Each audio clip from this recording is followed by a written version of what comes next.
Hello and welcome to the Speaking Frankly Football Show. I'm Frank Hughes, the chairman of Skelmersdale United Football Club, and alongside me is my co-host and passionate press officer AJ Vigette. Not that being involved with the football club is a prerequisite for hosting a football podcast, but it certainly helps. We are ready to dive headfirst into the vibrant world of non-league football in the Northwest, and we might even take a moment to discuss some of the bigger headlines in the sport. We'll explore life in the Northwest counties, bring you interviews with well-known faces in the league, and analyse how local teams are performing while making bold predictions for their upcoming matches. Nothing is off the limits here. We'll be diving into all kinds of topics, including complicated refereeing decisions and regulations that often leave fans perplexed. We want to hear from you too. This is your show, so don't hesitate to reach out with topics you want us to tackle. Let's get this conversation started and enjoy every single moment. We are speaking frankly.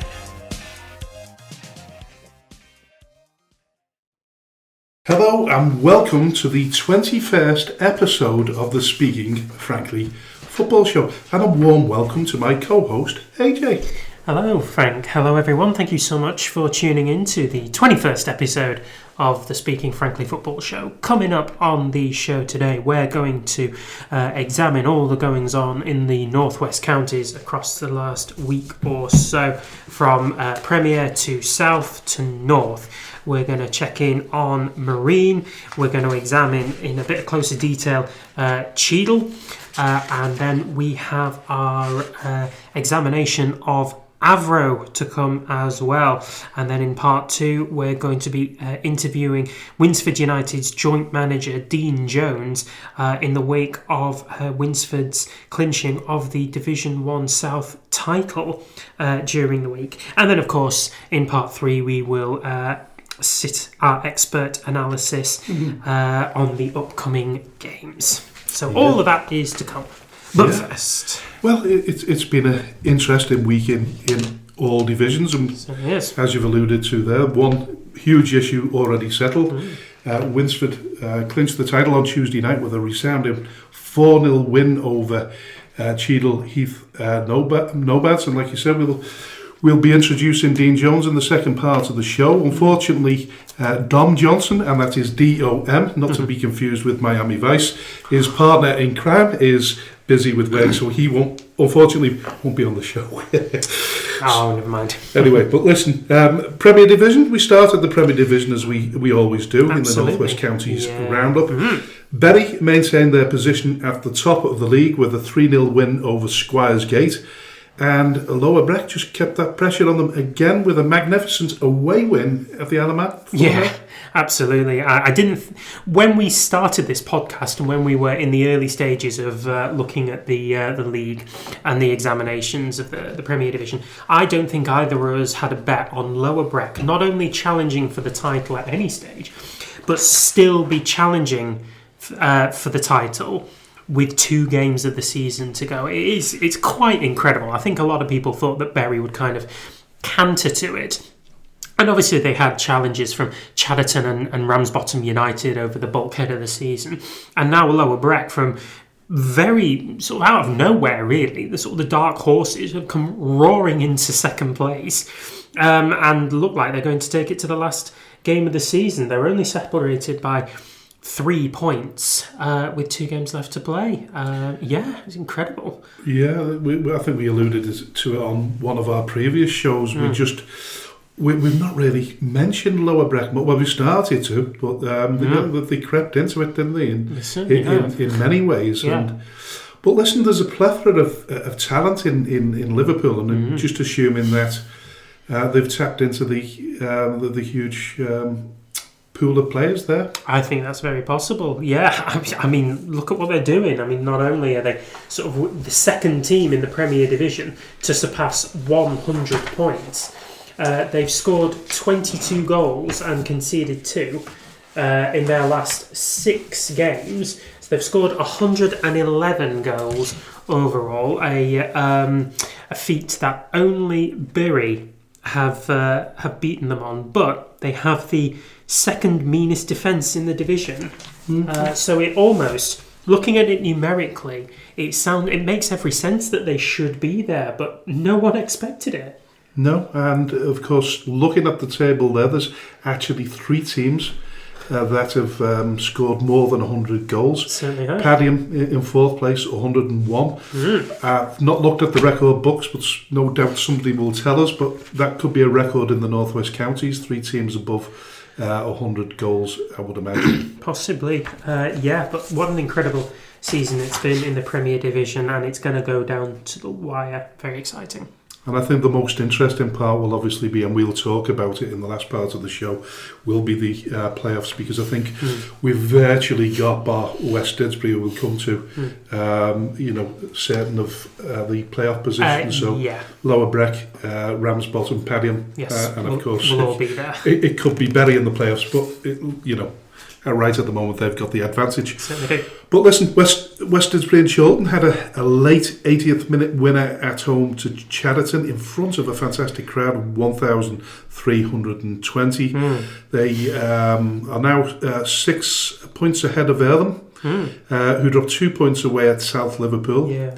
1 more point out of their remaining 3 games, and they will be confirmed into the playoffs. Yeah, they absolutely will. So we thought that West Didsbury and Chorlton were quite heavy favourites to secure that last playoff place, and it's a really good crowd actually. We know that West Didsbury and Chorlton can turn a decent crowd in of sort of 800-900, but this being a big one, and Chadderton are sort of quite local really, sort of North Manchester down to South, and what a game they were witness to there. It was quite intense, I think, by all accounts.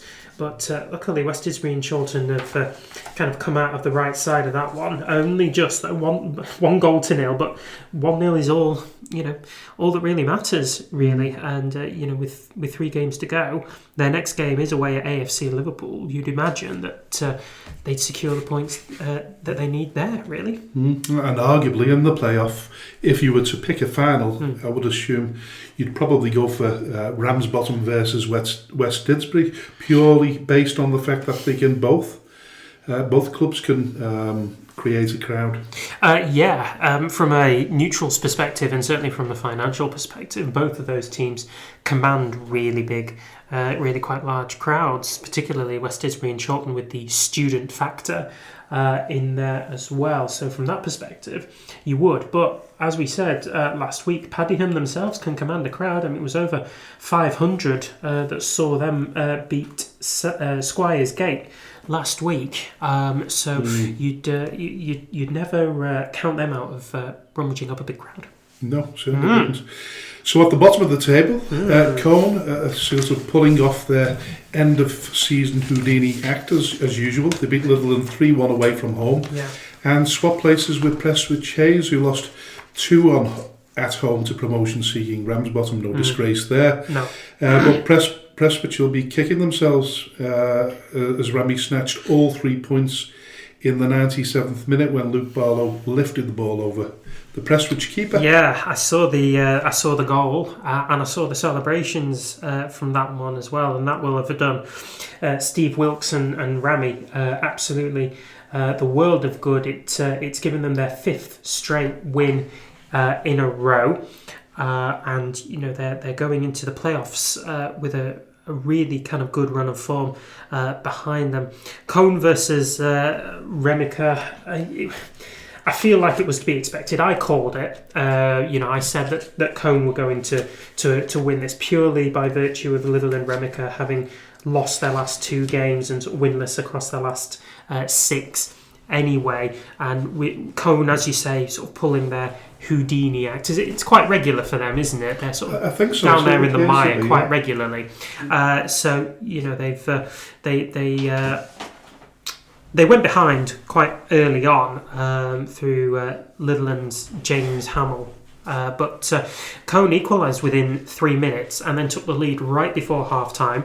Held that until the 80th minute, and Jude Entwistle with his 10th goal of the season to secure the 3 points with the 3rd goal for Cone. Yeah. So it looks as though it's pretty much in their hands there, isn't it? Yeah, without a shadow of a doubt. They're very much in the driving seat as far as the battle for relegation is concerned. There's 3 games left to go in the season. Cone take on Cheadle Town at the weekend at home. Whereas Squires Gate have to take on Glossop North End, albeit at home, and Prestwich Hayes have to visit Barnoldswick, which anyone will tell you is not the easiest game. No, not at all. But they could still escape Prestwich. Any of them could really. But I don't think Squires Gate will. I think they're 5 points behind now, aren't they? They are 5 points behind. Yeah, so 3 games to go.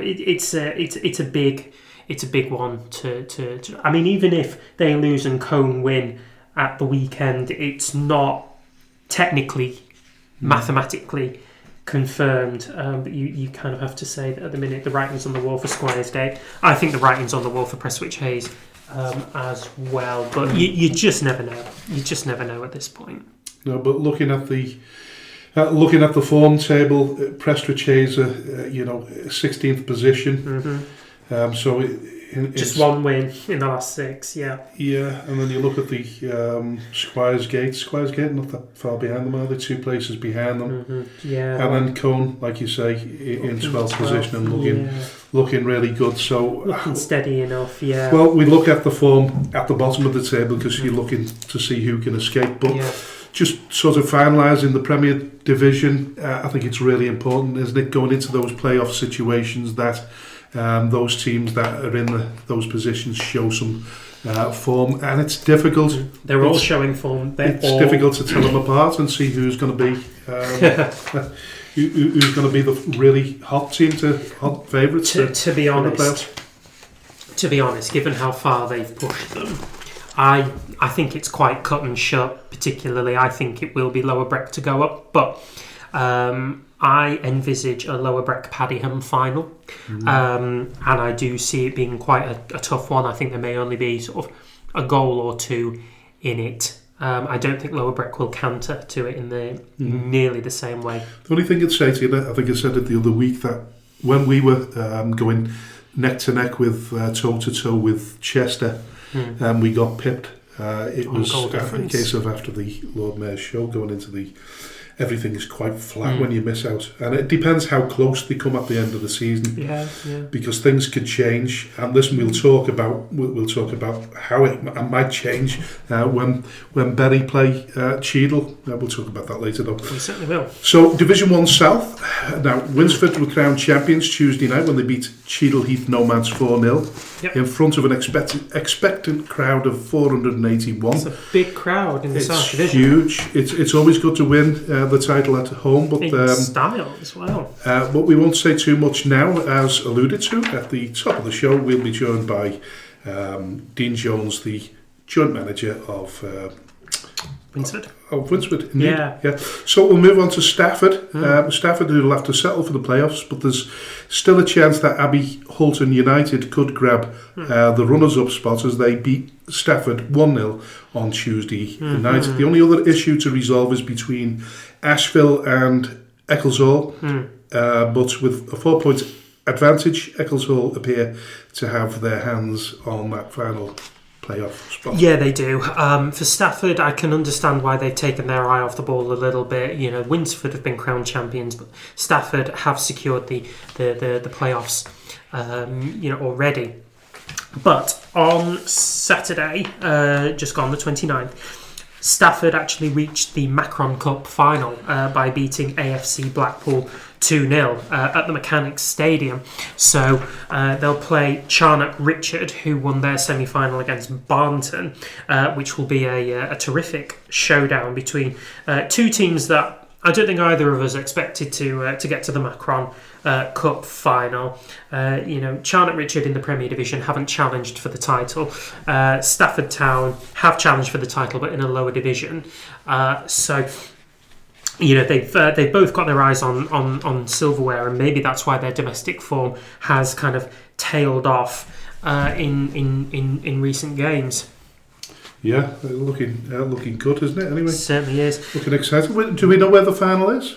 We do not. No, I was going to find out, but I'm glad you mentioned it actually because I didn't put it in my notes. I had a mental note, and sometimes my mental notes don't. I don't remember my mental notes. Oh, it's perfectly fine. So it's good that you've done that. Yeah. So we go to the bottom of the league, and Shawbury United and Wolverhampton Sporting Community look likely to finish in the bottom spots as they're 4 points adrift of the 15th place. Yeah, so there's 18 teams in the Southern Division, which means 34. Which means 34 games each. So with that in mind, every team in there, bar one, has played 31 games. So there's only 6 points left to grab, and there's a 4-point gap between Allscott Heath and both Shawbury and Wolves. So you would imagine that if Allscott Heath get anything from their upcoming game, then it's almost likely that the writing is on the wall. So who have they got to play? They're away at New Mills this weekend. So with New Mills not having the most consistent of form recently, it's probably a good time to go and see them. Yeah, New Mills 4 straight losses out of.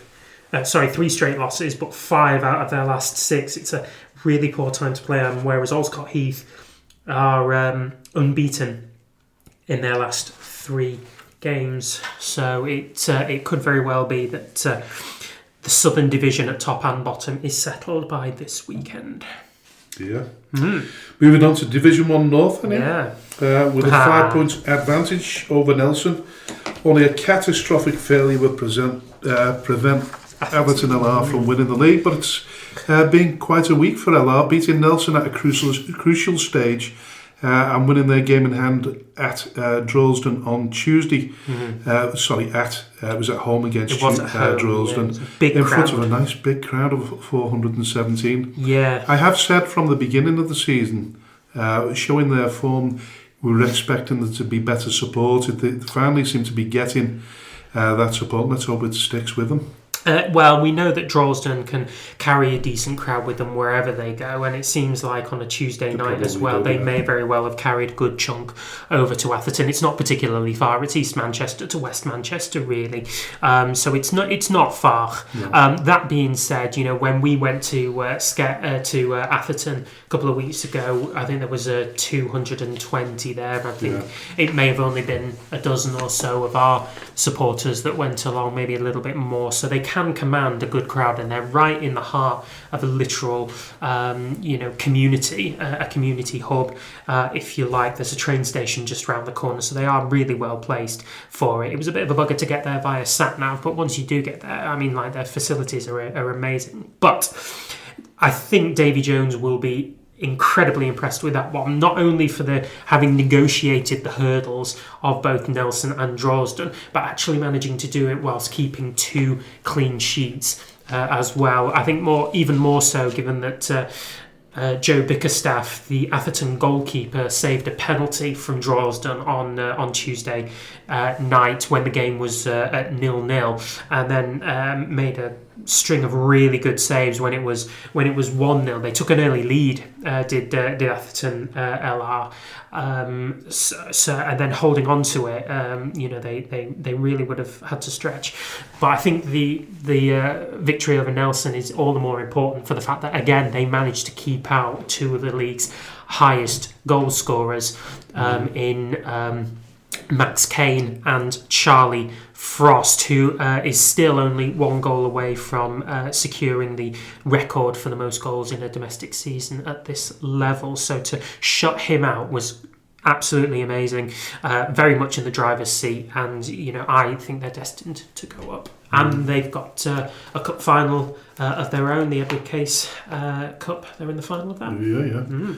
So I imagine Nelson would be left licking the wounds, but it has to be said they put in an impressive winning streak of 9 consecutive league wins, scoring an incredible 32 goals to get themselves into what appeared to be an unlikely scenario at one stage. They've done really, really well. They certainly have, yeah. So as we know, or as regular knowledge people of the North West Counties will know, Nelson were reprieved from relegation at the end of last season, and then were the benefactors of a major financial takeover, which has seen their squad undergo a bit of an upheaval from top through to bottom. I think they initially had stars in their eyes. They'd managed to secure the signing early on in the season of Tsffs Gonzalez, who's quite well known in the upper echelons of non-league football, sort of in a National League North and the Northern Premier League West,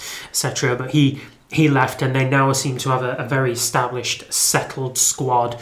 Right through the 11 and the bench, and I think they may well be joined by Droylsden, Holker Old Boys at the very least, and either one of Darwen or Exton, which is still to be confirmed. But I think you have to say that they are probably the firm favourites to go up alongside LR. Yeah, well, they're making hard work of it. We're talking about Exton. Yeah, they got battered at home to Route 1 Rovers. That's madness. Zachariah Khan scored a hat-trick in their 3-1 home defeat. Yeah, he did. A bizarre result, really. It's not one that I saw coming, and I think when we did the predictions last week, it's not one that you saw coming either. I mean, all the goals were scored inside 32 minutes. Zachary Khan, as you already said, scored the first goal after 6 minutes. The equaliser came very quickly, but then 2 more goals from Khan after a quarter of an hour and then half an hour proved the difference between the two teams. In front of a very low capacity crowd, I must say, of 101 people. Now, when we went to Exton Villa, we also went on a Tuesday night and played out Friday in front of... Oh, was it Friday? It was a Friday, yeah. That's why it was a bumper gate. Right, so in front of 400 and odd people, but you would think with the facilities and the openness.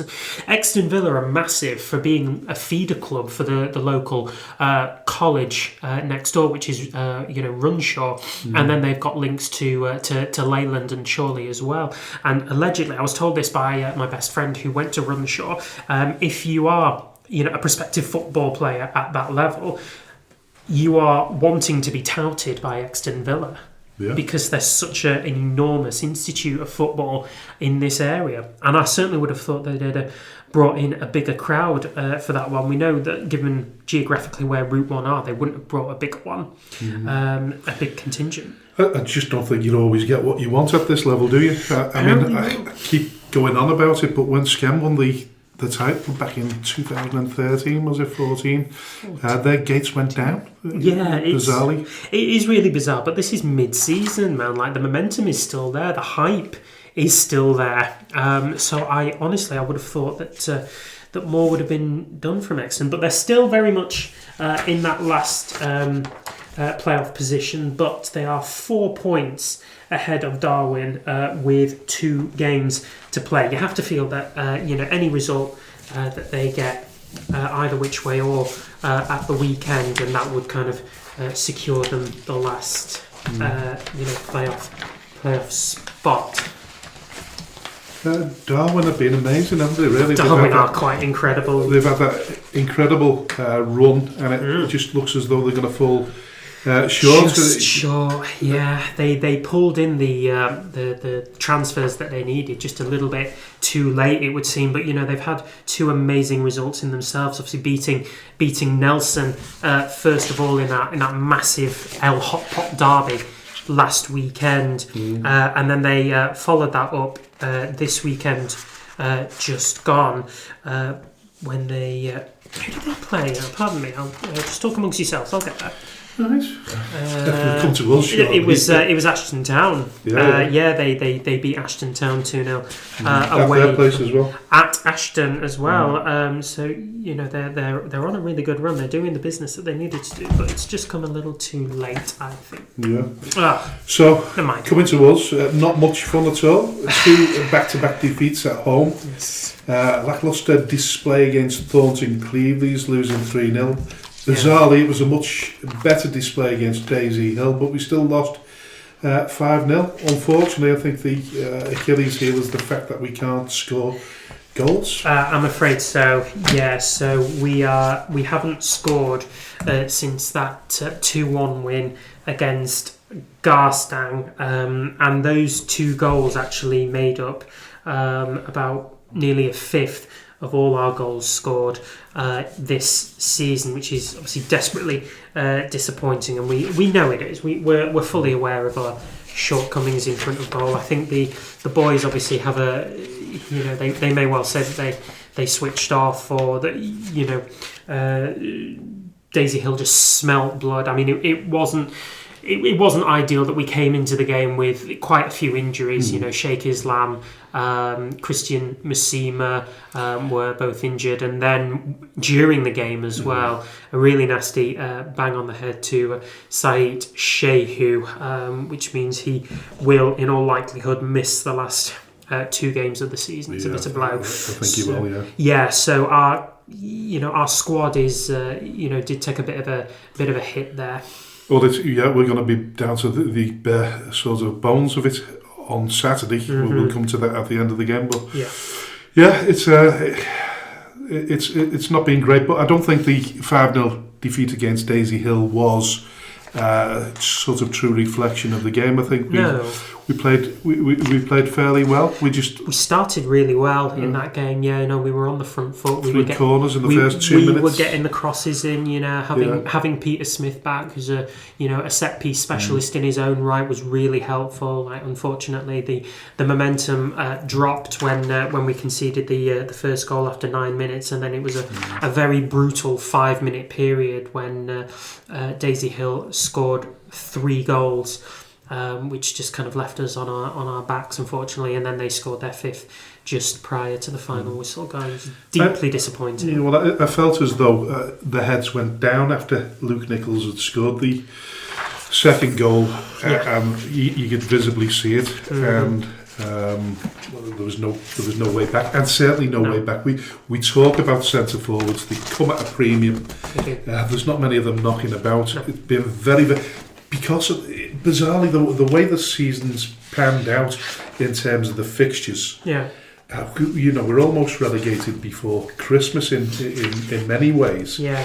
So when you look into replenish or improve the squad, very, very difficult to get a centre forward to come to it. Yeah, teams just don't want to go to clubs that are losing. No, unfortunately, no. So. Not a statistic that we want to associate ourselves with, but our defeat to Thornton Cleveland's was our 200th at home from 536 games in the North West Counties Football League. Yeah. Something that the North West Counties reminded us of. Oh, that's helpful of them. Unfortunately, I think we knew we were in for a really tough season this season. But obviously that's not a statistic that we would like to have been associated with, but I think it's a statistic that befalls a lot of teams that are around this area and have been for many years now, as indeed we have been. So it's going to come to everybody sooner or later. It was just this was our turn, unfortunately. And just to finish off with Skem, in terms of the podcast last week, the special episode where you interviewed me, you had any sort of feedback from that at all?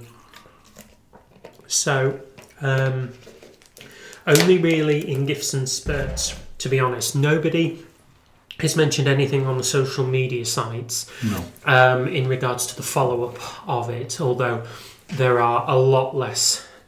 a lot less noise from the naysayers anyway, so I wonder whether their minds have been put at ease, but they just don't want to say. Had some very positive feedback from some regular fans who come and turn out for us every week. They were very grateful for certain points being raised, particularly the notion of being able to assist other fans in getting there, as being a part of a community outlay where fans, will struggle to make that trip across to Crosby. I did actually make that trip to Crosby by myself on a Friday evening, and it was it wasn't the nicest journey, particularly when you get to the island, so to speak. Yeah, that wasn't. It can be a bit of a bottleneck, can't it? Yeah, it can. But there are various little routes you can. Yeah, 100%, and I think we'll iron those out as we start to look more into the logistics of it all. But otherwise, we'll speak to Tommy on that one, because Tommy, being the ex-manager there, probably knows all routes into Marine or Crosby. Exactly. Where it is. But otherwise, it was quite positive. I think people felt that we addressed all the issues that were burning in the back of their minds, and we hope very much that this has kind of settled questions from people. But obviously, our doors are always open, so feel free to ask any questions that may be burning. Yeah, I'd certainly like to think that's the case. I spoke to quite a few people, put them at rest, people that wanted to ask further questions, explained it to them. Okay. I think most of them understand. It's going to be difficult for a lot of people, but like we've said, we're going to try and come up with a plan where we can make sure that as many supporters can get to away games, any away game, never mind the ones that are going to be in Crosby, and hopefully I'm going to be having conversations with the West Lancashire Borough Council in the next few weeks to discuss the possibility of finding a piece of land in Skem. The sort of short to long term plan is to make sure that we're back in Skem, and that suits everyone then. Still our priority, isn't it? Yeah, I think the important thing, and if anything was lost in translation, was the fact that we are determined to get back to Skem. That's a given. Yeah. So anyway, listen, we'll move on to other news. Yes. Marine AFC, our new landlords, are now officially safe following Needham Market's 3-2 defeat at home to Cares and Ashton. Yeah. In their current form, Neil Young's side could finish in the top half of the table. So an incredible achievement, considering they were bottom of the league back in February. It's quite a stunning turnaround, and I think all from Marine will be absolutely ecstatic that they've secured their place in the league for another year. What's more amazing about this one is that they've now sequenced together, I think it's 9 games unbeaten. They are, with over half of those culminating in clean sheets as well. They're not winning by 4 or 5 goals. They're not winning at a canter, but they're grinding out good, solid results from nearly every single game, whether it's 0-0, 1-0, 2-0. They're always managing to find a way to score, whilst always trying to remain robust at the back. And I think they've done a brilliant job there, and I think it's a good springboard for them to kind of go into next season with a renewed possibility that they can finish in the top half and start building on that. Yeah. Not so much look for Rushall and Warrington Town. They're still in there with Needham and Farsley Celtic, who we talked about quite often during the series. They've been relegated finally. They have been relegated finally, yeah. So they lost 3-1 away at, I think it may have been Rushall Olympic, I'm not 100% sure. But apparently it was a game that had a certain inevitability about it, the outcome, but it was one where the supporters and everyone associated would very much hope that Farsley Celtic would go down fighting. And indeed, it seems like they did do. I've not seen any of the highlights or footage from it, but I'm led to believe that the players who were patched together from loan signings and youth promotions did the club proud that day. I think it's David Stockdale is the manager there. I think he's still in charge, isn't he? He's doing reasonably well there, isn't he, by the sounds of things. But I don't know whether you read it or have dreamt it up. Farsley, the ground situation. I don't think it's been completed, has it? I've not heard anything in regards to that, unfortunately. I think they've had a grading visit, but I don't know whether the actual pitch itself is part of the grading. It might not be. I don't think it is, actually. I don't think it is, but hasn't the Citadel only got 3 sides to it? Because the part of the grading for the stand and the stadium is that you can't have free exposure from any side of it. So if you were to look at it, you wouldn't be able to watch the game for free. I think that's part of the grading. I didn't know that was expert. It must have already been fit for purpose. And certainly now that they're getting relegated back to the the the Northern Premier League. Yeah. I would imagine the grading criteria is slightly less. Yeah, so it may very well be that they could end up going back to Farsley or neighbouring communities like Leeds or Bradford or Harrogate. Not Harrogate, that's East Yorkshire, but somewhere in the vicinity of their West Yorkshire route, so they don't have to make that long trip down to Buxton just for home games. You would certainly hope so. Yeah. Listen, if we assume that they've passed, I don't think the ground will be an issue. They're waiting for, I think, Football Foundation help to replace the pitch. So hopefully they'll get all that done. Yeah. In the meantime, like you said, they could probably ground share a little bit closer. Yeah. One assumes they've got a ground share in place. Yeah. I don't know. But if you are a fan or in the know with Farsley Celtic, please let us know, and then we'll mention it on the show next week. Yeah. Radcliffe and Southport need to do a little bit more to avoid getting dragged into that bottom four, but I think they'll be okay. Yeah, I think so. Southport definitely. So Southport, I think they lost at the weekend. Yeah. They're not doing particularly well. They at the moment, are not. No. Well, they're still without a full-time manager, aren't they? Nobody's been confirmed. After the sacking of Bentley a couple of weeks ago, which we discussed. So it seems like their form is still inconsistent with that. I think on the whole, they will be safe, but I think it's a very uninspiring end to what has been a bit of a topsy-turvy season for Southport, and they're going to need a bit of a rebuild, a lot of a rebuild in the summer.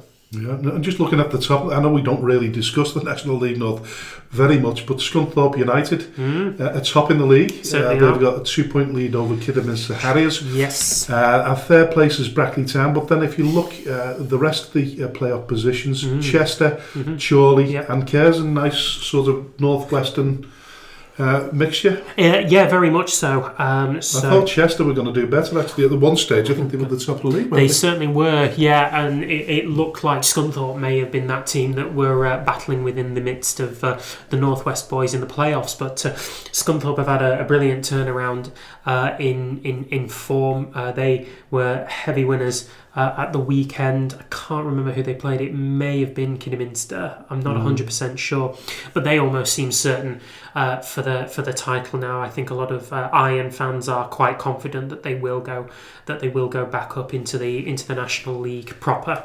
It's an incredibly tough division, that Scunthorpe United, and we're talking about all ex-Football League teams here. Yeah. Scunthorpe, Kidderminster, Chester, of course, way back, Hereford, Darlington, Scarborough. All mid-table teams right now. Crikey. Yeah, what a table. It is quite incredible, really. I mean, I saw and had a bit of a discussion with the volunteers set up at Chorley, because I was there at the weekend for their open day, fan zone open day, if you like. The booze up for the Aston Villa fans who were on their way up to Preston North End for the Cup quarterfinals. And what they're saying is that they have an awful lot of sponsorship. A lot of sponsorship. I mean, I think for the main amount of sponsorship that we have, which I think is about 7 major sponsors, they have the exact same number of sponsors just plastered along the top stand of their behind the goal stand. So they have an awful lot of beneficiaries from other environments as well. Not as well counting that they have 10 regular investors into the club who pay a 4-figure sum every single month. Well, that's what we said about Scam United Football Club, isn't it? There's scope there for anybody to come in and become a stakeholder. We've got this 21 club, which gives people that are interested in finding out what goes on behind the scenes a closer look to be part of it and also receive top-notch hospitality. But so far we've got 2 members, so we need We're on the way. We need to move. We need to get bigger and better on that one. We do need to get bigger and better, but we promise you the hospitality. We are top of the league for that. Oh, without a shadow of a doubt. And listen, I don't just say that because it's my wife that does it. But I don't need to say it, but it's incredible. Yeah, it really is.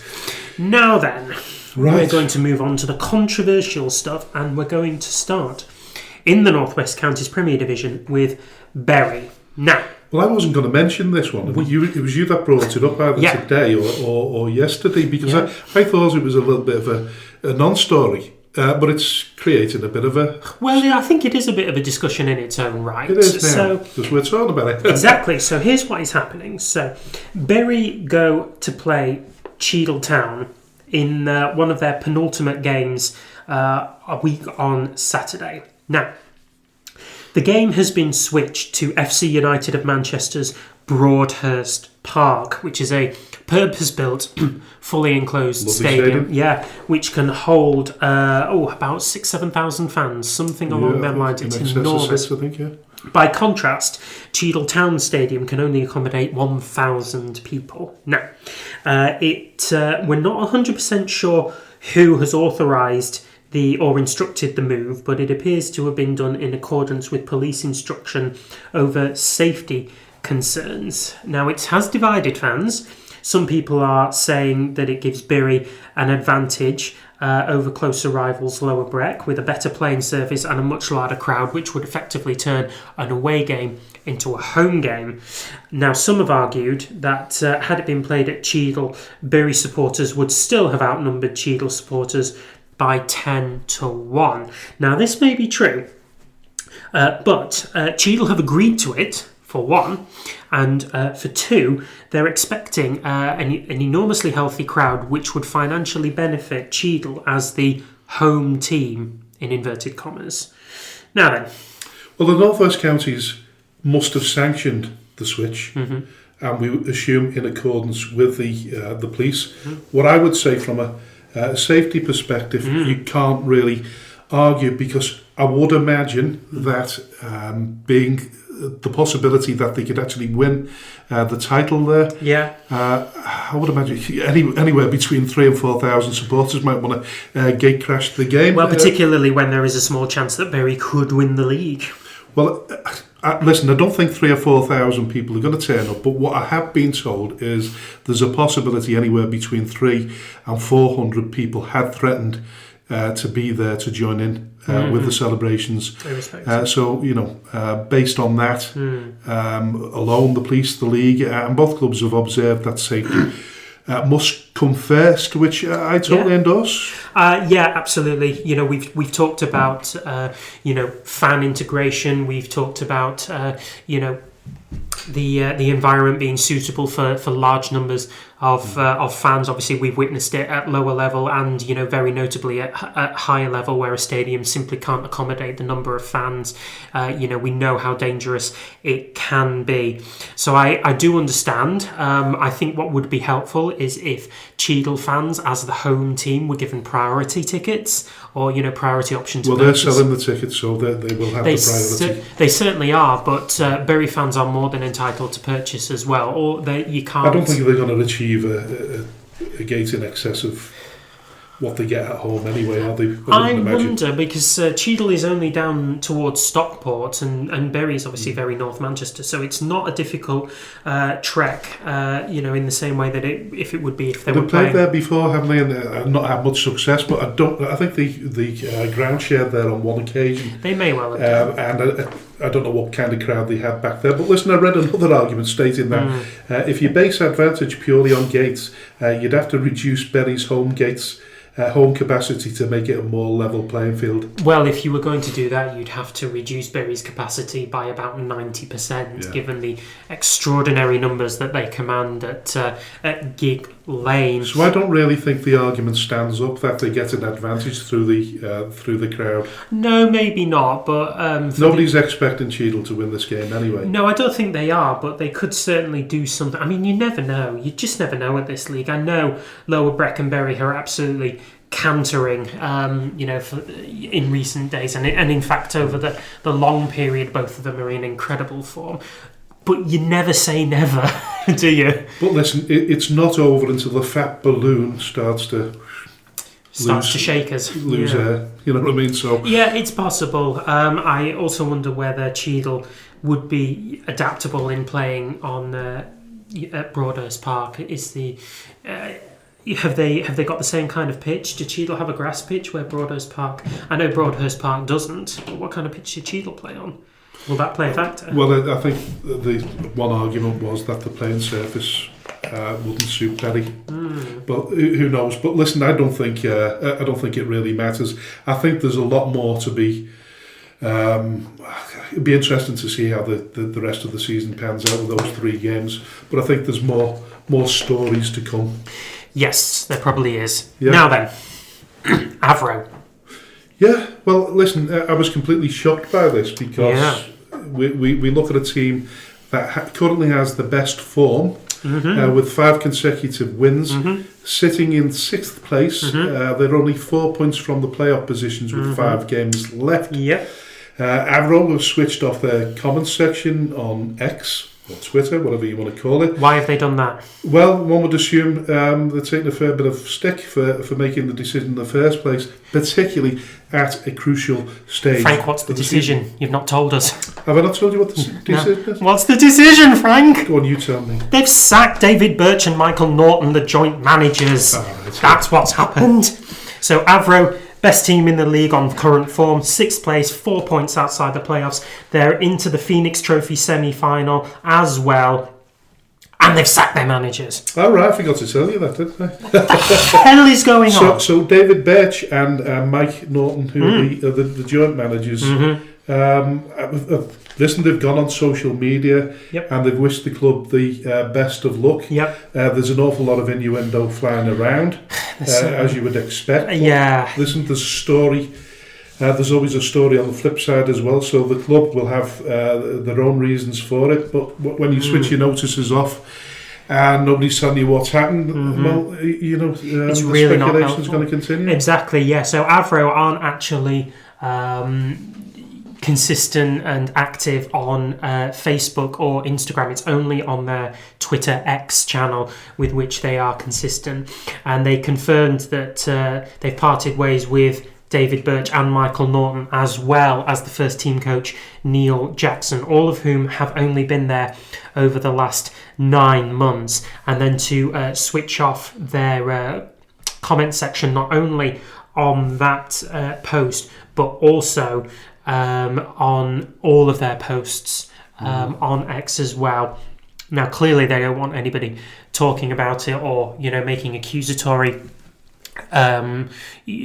statements or assumptions or anything like that, but there absolutely is a story, and I think at some point Birch, Norton or Jackson may well come out and say exactly what happened. We certainly hope that they do, but they've now, whoever comes in now has got to pick up an Avro team who have had the wind taken out of their sails right in the midst of an extremely crucial part of their season, with no idea why.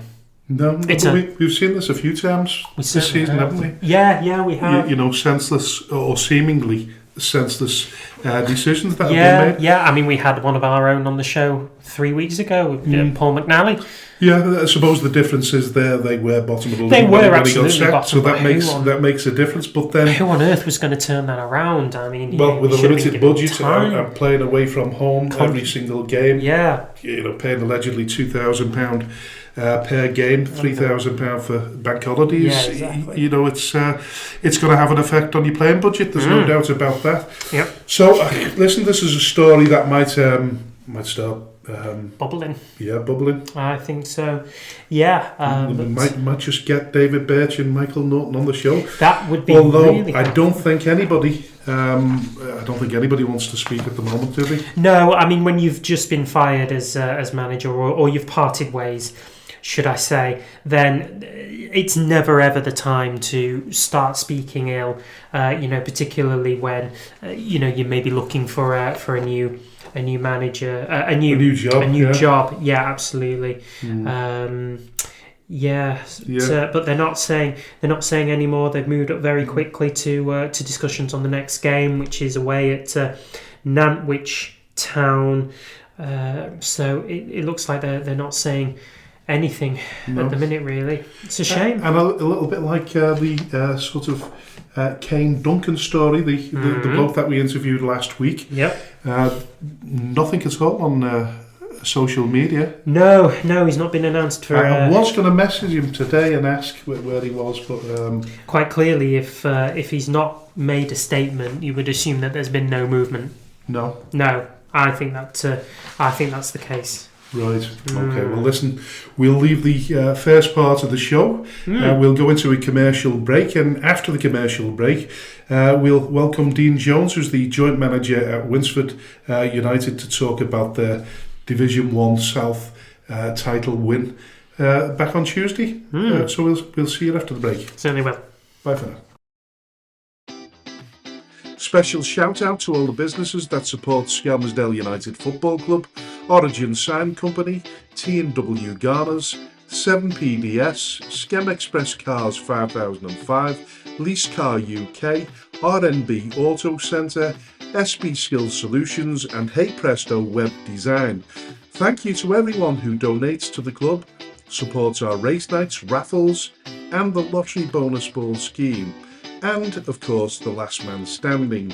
A special thanks to those who organise these fundraising events, especially the incredible Lee Davis and Lucas Berquist. To all who stand by us both on and off the field, we are truly grateful. If you wish to sponsor the show, please contact me at chairman.skemutdfc@gmail.com or call me on 07766 054 548. All proceeds will go to Skelmersdale United Football Club. Thank you for your unwavering support. Hello and welcome to the second part of the Speaking Frankly Football Show, and a warm welcome to Winsford United's joint manager, Dean Jones. Warm welcome to you. Thanks, gents. Yeah, well, thanks for having me on. Yeah, listen, you clinched the North West Counties Division 1 title in style with an emphatic 4-0 win over Cheadle Heath Nomads on Tuesday night. It's a pity Dom can't join us due to work commitments. We always ask how the dynamics work in a joint management situation. How do you and Dom rub along? Yeah, well, as you can see, he leaves me to do all the hard work, basically. Yes. No, we've quite similar to what you've probably heard with other joint managers. Me and Dom are good personal friends. You know, grew up together, played football together through our own youth ranks and into adult football. We see football borderline identically. We don't really clash over what we see as the right way to go about things and what our expectations are. So it's actually really straightforward. We obviously have our own individual strengths. You know, I'm probably more of the shouter, if you like, and Dom's a little bit more of the arm around the shoulder type. So you've listened to one of our previous shows. Yeah, indeed. I listen every week, to be fair, gents. It's a great show. Yeah, really appreciate it. It's really kind. No, it's it's brilliant. We've managed together now for I don't know, must be going on 10 plus years. And touch wood, we seem to be doing a half decent job wherever we've been. Certainly seems like it. Was it always like that? Did you immediately just click as co-managers, or did it take you a little time to work through, understanding how each other works? No, not really. Yeah, we were probably fortunate. I say fortunate. It's one of those that me and Dom both stopped playing relatively early, basically both due to injuries. And we at the same sort of point where we'd reached the stage that it was just becoming unbearable in terms of trying to get on the pitch and play at any sort of competitive level, that we both decided. Dom took the job originally at Lostock, Greyland, which is where we started out. I was actually still playing at Lostock when he got the job. And he rang me up and said, I'd really like you to come in with me. And we sort of took it on from there. We both still played a little bit in that first season or two, but it's really hard to play and manage. And then, as we progressed through the leagues, we both naturally sort of slipped into the full management role, and it just seems to have worked. Yeah, it's worth noting at this stage that you're both 35 years of age, relatively young management duo, which seems to be a bit of a growing theme within non-league football. Yeah, indeed. We're a few years older than. Is it Dave Jones who's at Dave Avro? Jones, 25, something like he's that. He's doing a cracking job as well. So if things carry on the way, because they've had 2 cracking results the last week or so, I think they're on for the North title. So I believe we'll actually play each other in a divisional championship game on the 19th. So all right, we'll have to get along and watch that one. To that. Yeah, I look forward to it. So yeah, we are both relatively young in management terms, I suppose, and you do see it a little bit more now than maybe as years gone by. It was maybe not so much a common thing. Yeah. So listen, 2 years ago, Winsford took voluntary relegation to the Division 1 South to preserve their North West County status after being laterally moved by the FA. This happened a year before you came to the club. You've had time to absorb the fact, and no doubt you'll have been made aware of the disappointment that the chairman, board and supporters have felt since that decision was made. So one would imagine now that the club is back to where it belongs, it's also a bittersweet moment for the club to go through the process in the first place. Yeah, so the sort of background that makes it slightly different is the board who made the original decision to take voluntary relegation. Has now moved on, and it's a new board. So I didn't work under the previous board or regime, and everything that was made at that point in time, decision wise, I'm sure was based on what they believed to be the right thing for the club and its future. But we were well versed that if things did go well this year, it was likely, if we did manage to achieve promotion, that would mean the Midlands is a more likely destination than the Premier Division, which is a shame in a lot of ways, but also maybe an opportunity in other ways when you look at the likes of what Congleton have done through that pathway. So yeah, it is a little bit bittersweet. It's not an ideal scenario, but by the same token, we from our perspective, our job was to pick the club back up and try and see if we can move it in the right direction. If that means we have to accept a move into Midlands territory and deal with the challenges that will inevitably bring, then we and the new board are prepared to take that on. Has this been discussed with the players at all, the possibility of lateral movement? Have they sort of voiced any opinions on it? Yeah, so we've been fairly open, and as I'm sure you'll understand, players talk to each other and everything else that goes on. Me and Dom tend to have a pretty straightforward philosophy of, we will speak the truth even if it upsets a couple. And deal with the ramifications from there. We've been open with them. We've explained what the long-term objectives are, where we want to get the club back to. And ultimately, in any of those journeys, there's some sacrifice that has to be given. The club will try and balance that with helping out with things like the travel where we can. But ultimately, the way we look at it is if these lads are now part of what's been a very successful season, it's something that 9 times out of 10 good players will value that success on the pitch and enjoyment as a team. And if that means there's some trade-off in terms of travel and logistics, then I think everyone's on board to take it on. Is there a great deal of difference in terms of mileage moving across? It's not enormous. Do you know what it is? It's a lot easier for me. In my day job, I travel all over the country. So travel to me is a bit of it doesn't make any difference whether I'm driving for an hour or 2 hours. You can really do it normal. Sleeping. You just get used to it like anything. It's a bit of one of those, really. The title of Midlands League isn't probably, if you actually look at the teams in there, it's not what you might think of immediately as a Midlands territory. It's, Northwich Victoria are playing in that league now. 1874 Northwich are playing in that league now. They're both, less than 5 miles from us. Whitchurch Outport are playing in there. They're not far away at all.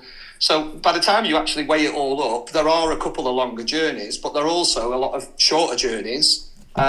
and it's not actually a huge difference. It's probably 10%, something like that.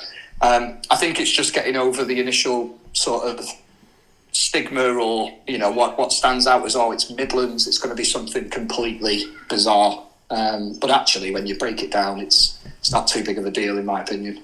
So I've been calling you a Warrington-based club for the last 6 months.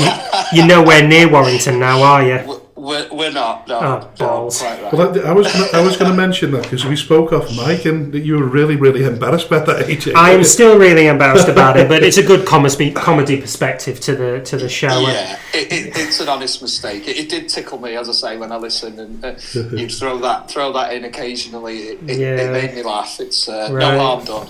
Right, that's fine. I'll call you a crew-based club from now on if you're holding that postcode. I know you mentioned the logistical side of things there, but in terms of the strength within the Midlands Premier compared to the North West Counties Premier Division, do you see a great deal of difference? Yeah, it's hard to comment with any sort of concrete position on it, but the case I would use in point is last season Brockton won our South Division, and obviously we played against Brockton all season in the league and cups, and they were a very good team, by the way, and they've moved into the Midlands Prem, and they're currently in the playoff position in that league, and then obviously I know we know lots of people involved in Premier Division clubs. And you look at the top of the league, and there's 3 teams that could achieve 100 points, and you start to think, "Wow, that's an incredible task to try and reach the summit of that." When you look at the likes of Bury and Ramsbottom and Padiham and teams of that nature and resources, it's naturally going to be a huge challenge. And I think the case in point for Winsford is I look at Congleton, who were North West Counties Premier for a good fair few years, would always do okay and achieve just maybe sort of 6th, 7th territory, and then stepped into the Midlands Premier and managed to win that league within a season, or maybe 2, I could be wrong, but definitely within 1 or 2 seasons.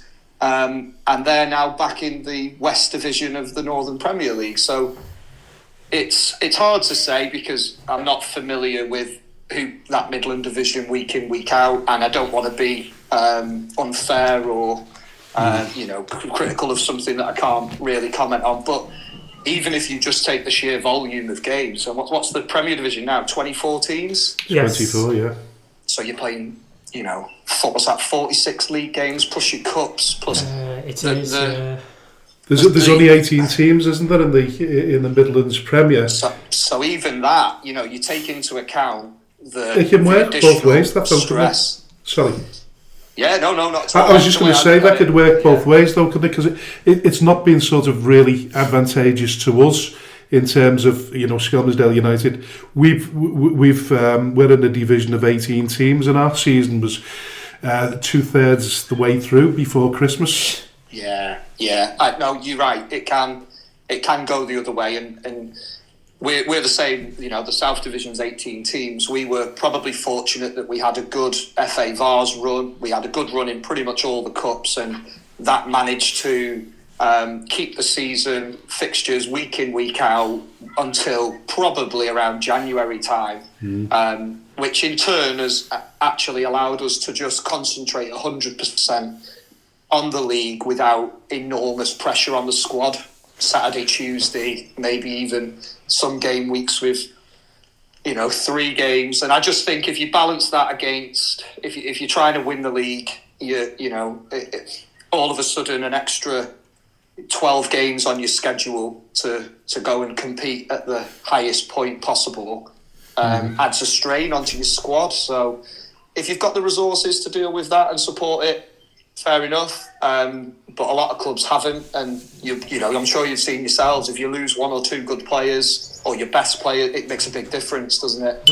And replacing those lads is easier said than done. Everyone's in a competitive environment and fighting for, I recall listening to one of your episodes about the 7-day approach scenarios. Yeah.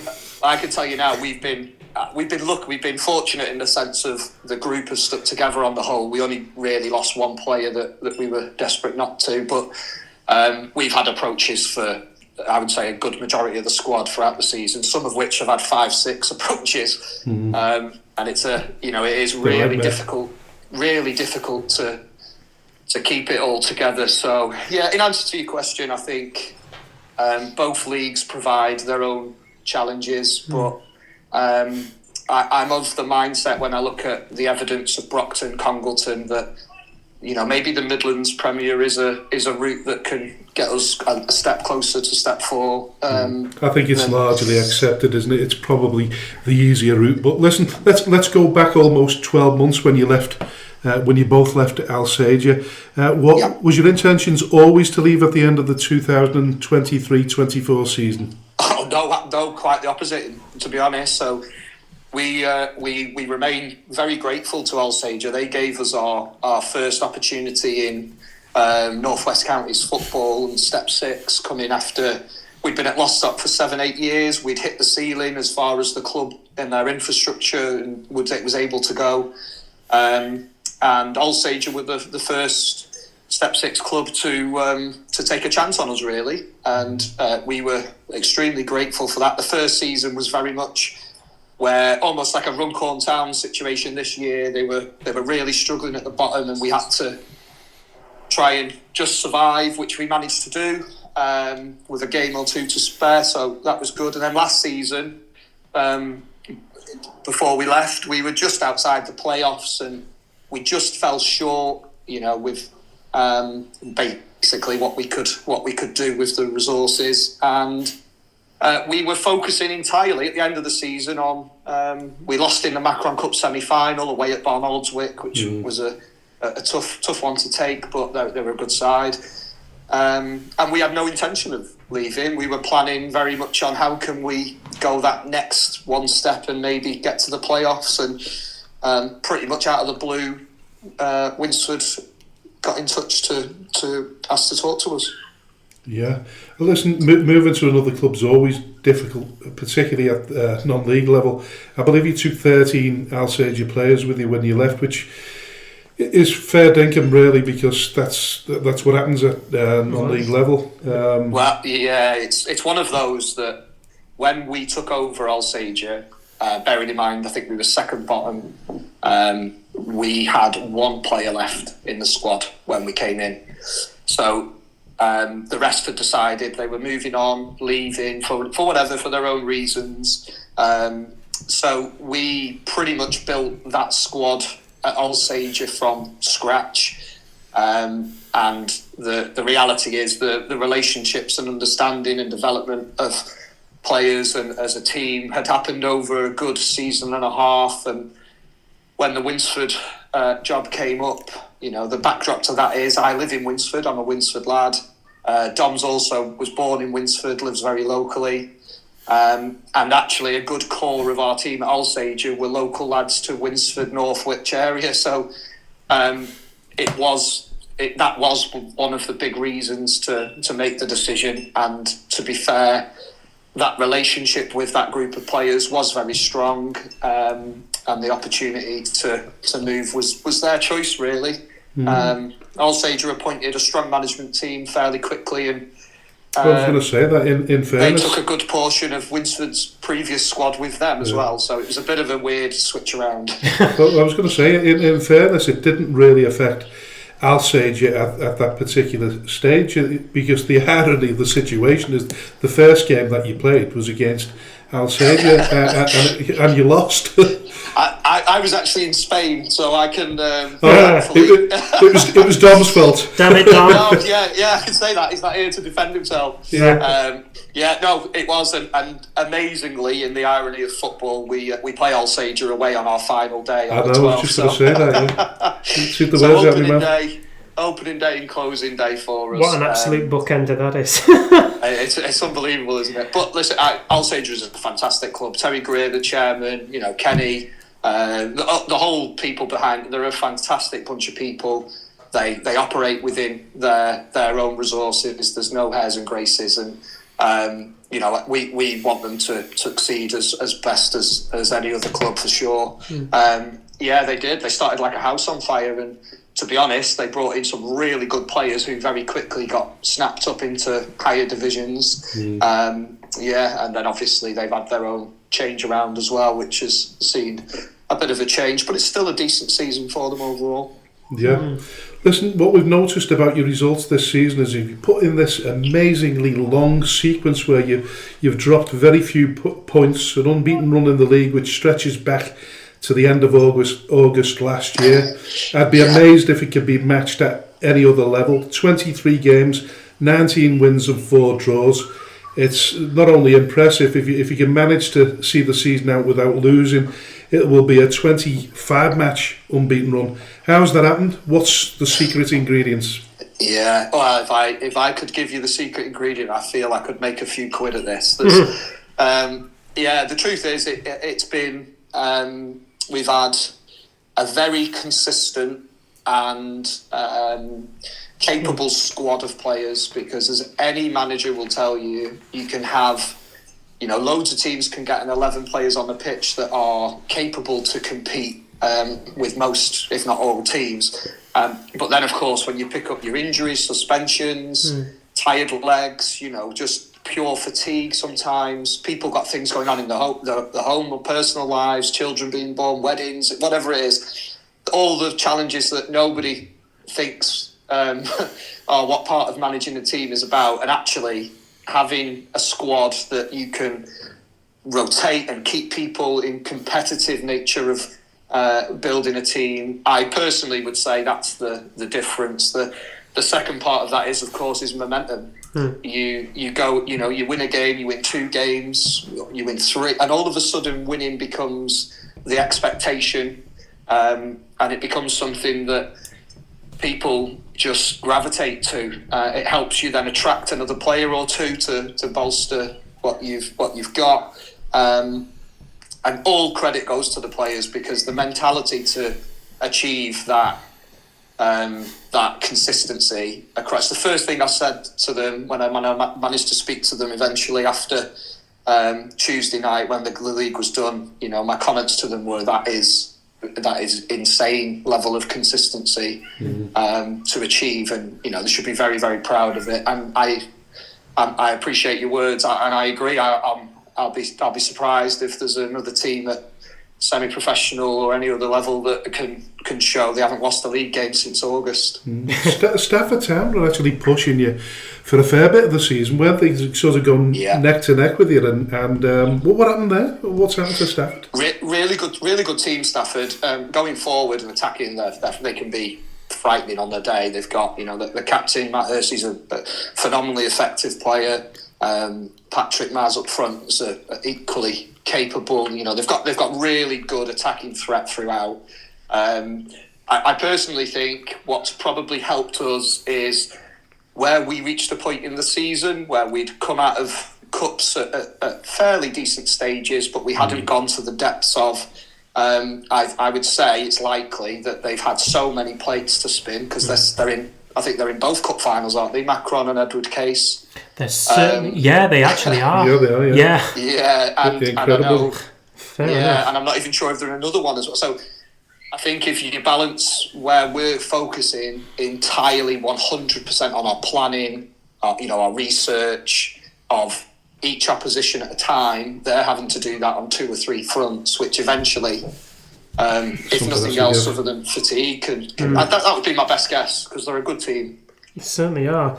But moving back to yourselves, one stat that I really like to pick up on this one is that in 22 of your games this season, you've scored 3 or more goals. Even in the Lancs Trophy against Tranmere, you scored 3, even though you were on the other end of the result that day. We'll only talk about the half time there, because we were 3-2 up away at Tranmere Rovers at half time. Okay, that's amazing. Which is absolutely.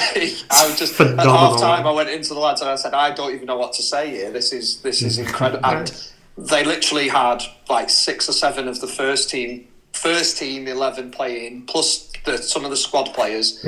And they obviously had a conversation at half-time and decided to turn the burners on second half, and wow, it was an experience, I can tell you. What was the final score, mate? 8-3. 8-3, and we were 3-2 up at half-time. Yeah. Sometimes football doesn't make sense. It shows you the chasm.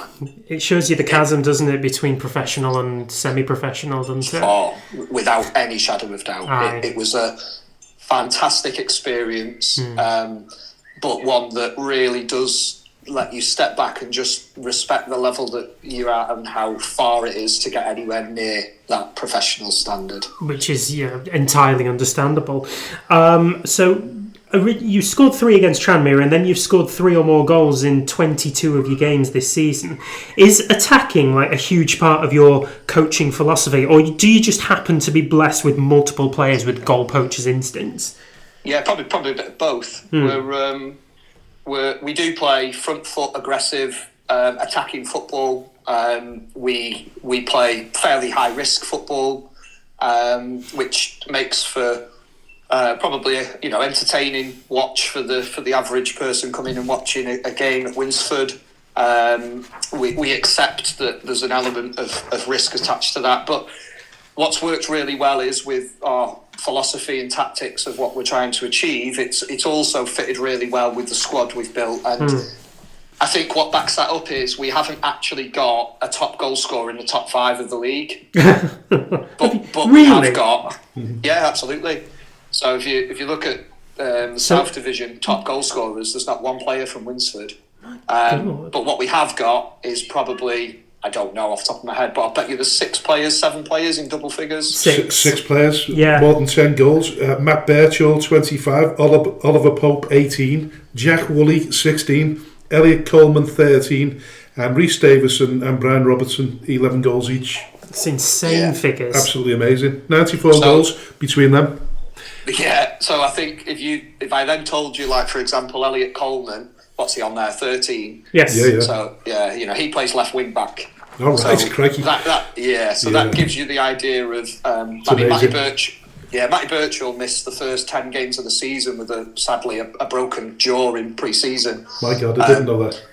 So he missed the first 10, which is obviously a good chunk. So he may well have been up there, to be fair, but it kind of adds to your point of we scored 3 or more in those number of games, and the truth is that if you were playing against us right now, me and Dom always look at it and say, if we were playing against ourselves, what would we do? It is a challenge because we have got 5-6 goal scorers across the pitch, so it's not like you can just keep that player quiet and we'll be okay.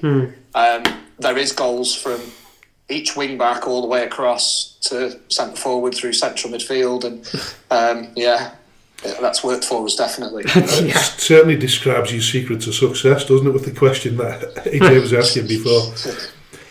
Well, look, there's been games that it hasn't. We got beat at home in the FA Vars in I think it was the last 32, and we got beat 2-1. And on another day, we could have scored 4 or 5, but it didn't fall for us. And to be fair, they really dug in and made it hard, and they managed to get themselves a win and get out of here. So there has been games where it hasn't 100% gone to plan, but on the whole, and especially in the league, I think we've managed to breathe that confidence into the team that we can take risks because we'll go and score more than the team that's coming and playing us, and it does make for an interesting watch. Yeah. Listen, you've described Winsford United as a sleeping giant, and I've always had fond memories of playing against your club from Skem's perspective. Yeah. So I understand where you're coming from. How far can the club go? How far can you and Dom go? Yeah, well, when we met with Winsford, and as I say, the new board, and they're very ambitious. They've got plans to reignite the club, and like most clubs, really re-engage with the community. So, from an outside perspective, as I say, I live in Winsford and I'm a local lad, and I could tell there was a disconnect, and the club had really just fell out of love with the local community to a certain degree for a number of reasons. But we said if we can re-engage with that, there is a real, there's a real football town in Winsford of people who will get behind the club if things are moving in the right direction and they can see that ambition. Personally, for me and Dom, we set out, we'd like to try and get the club back to step 4 within a 3, 4, 5 year process. Obviously, this year's a fantastic first step, and if we can get to that level, I think that's where we would need to reassess. Okay, what's potentially next? But there's a lot of work to be done. I'm keen to point out. Yeah. What are your hopes for next season then? Because without knowing which division you're going to be in or which league you're going to be in, it's a difficult one. But given the fact that you've got a plethora of talent in your squad, I imagine you're fairly confident anyway.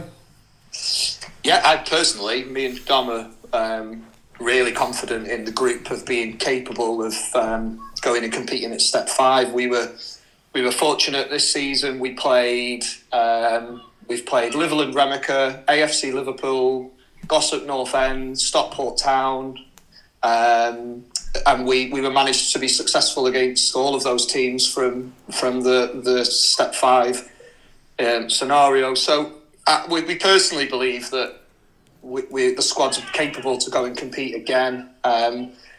It's going to be harder. There's going to be other challenges. I go back to the Brockton case of, well, they won our league last year. If they've got into the Midlands and they're in the playoffs, does that give you a bit of a barometer to say that's reasonable? If you work hard and you do what you're good at, and we can keep the squad together, which will naturally be a challenge in itself, then maybe add a couple of players in and can we go and compete again?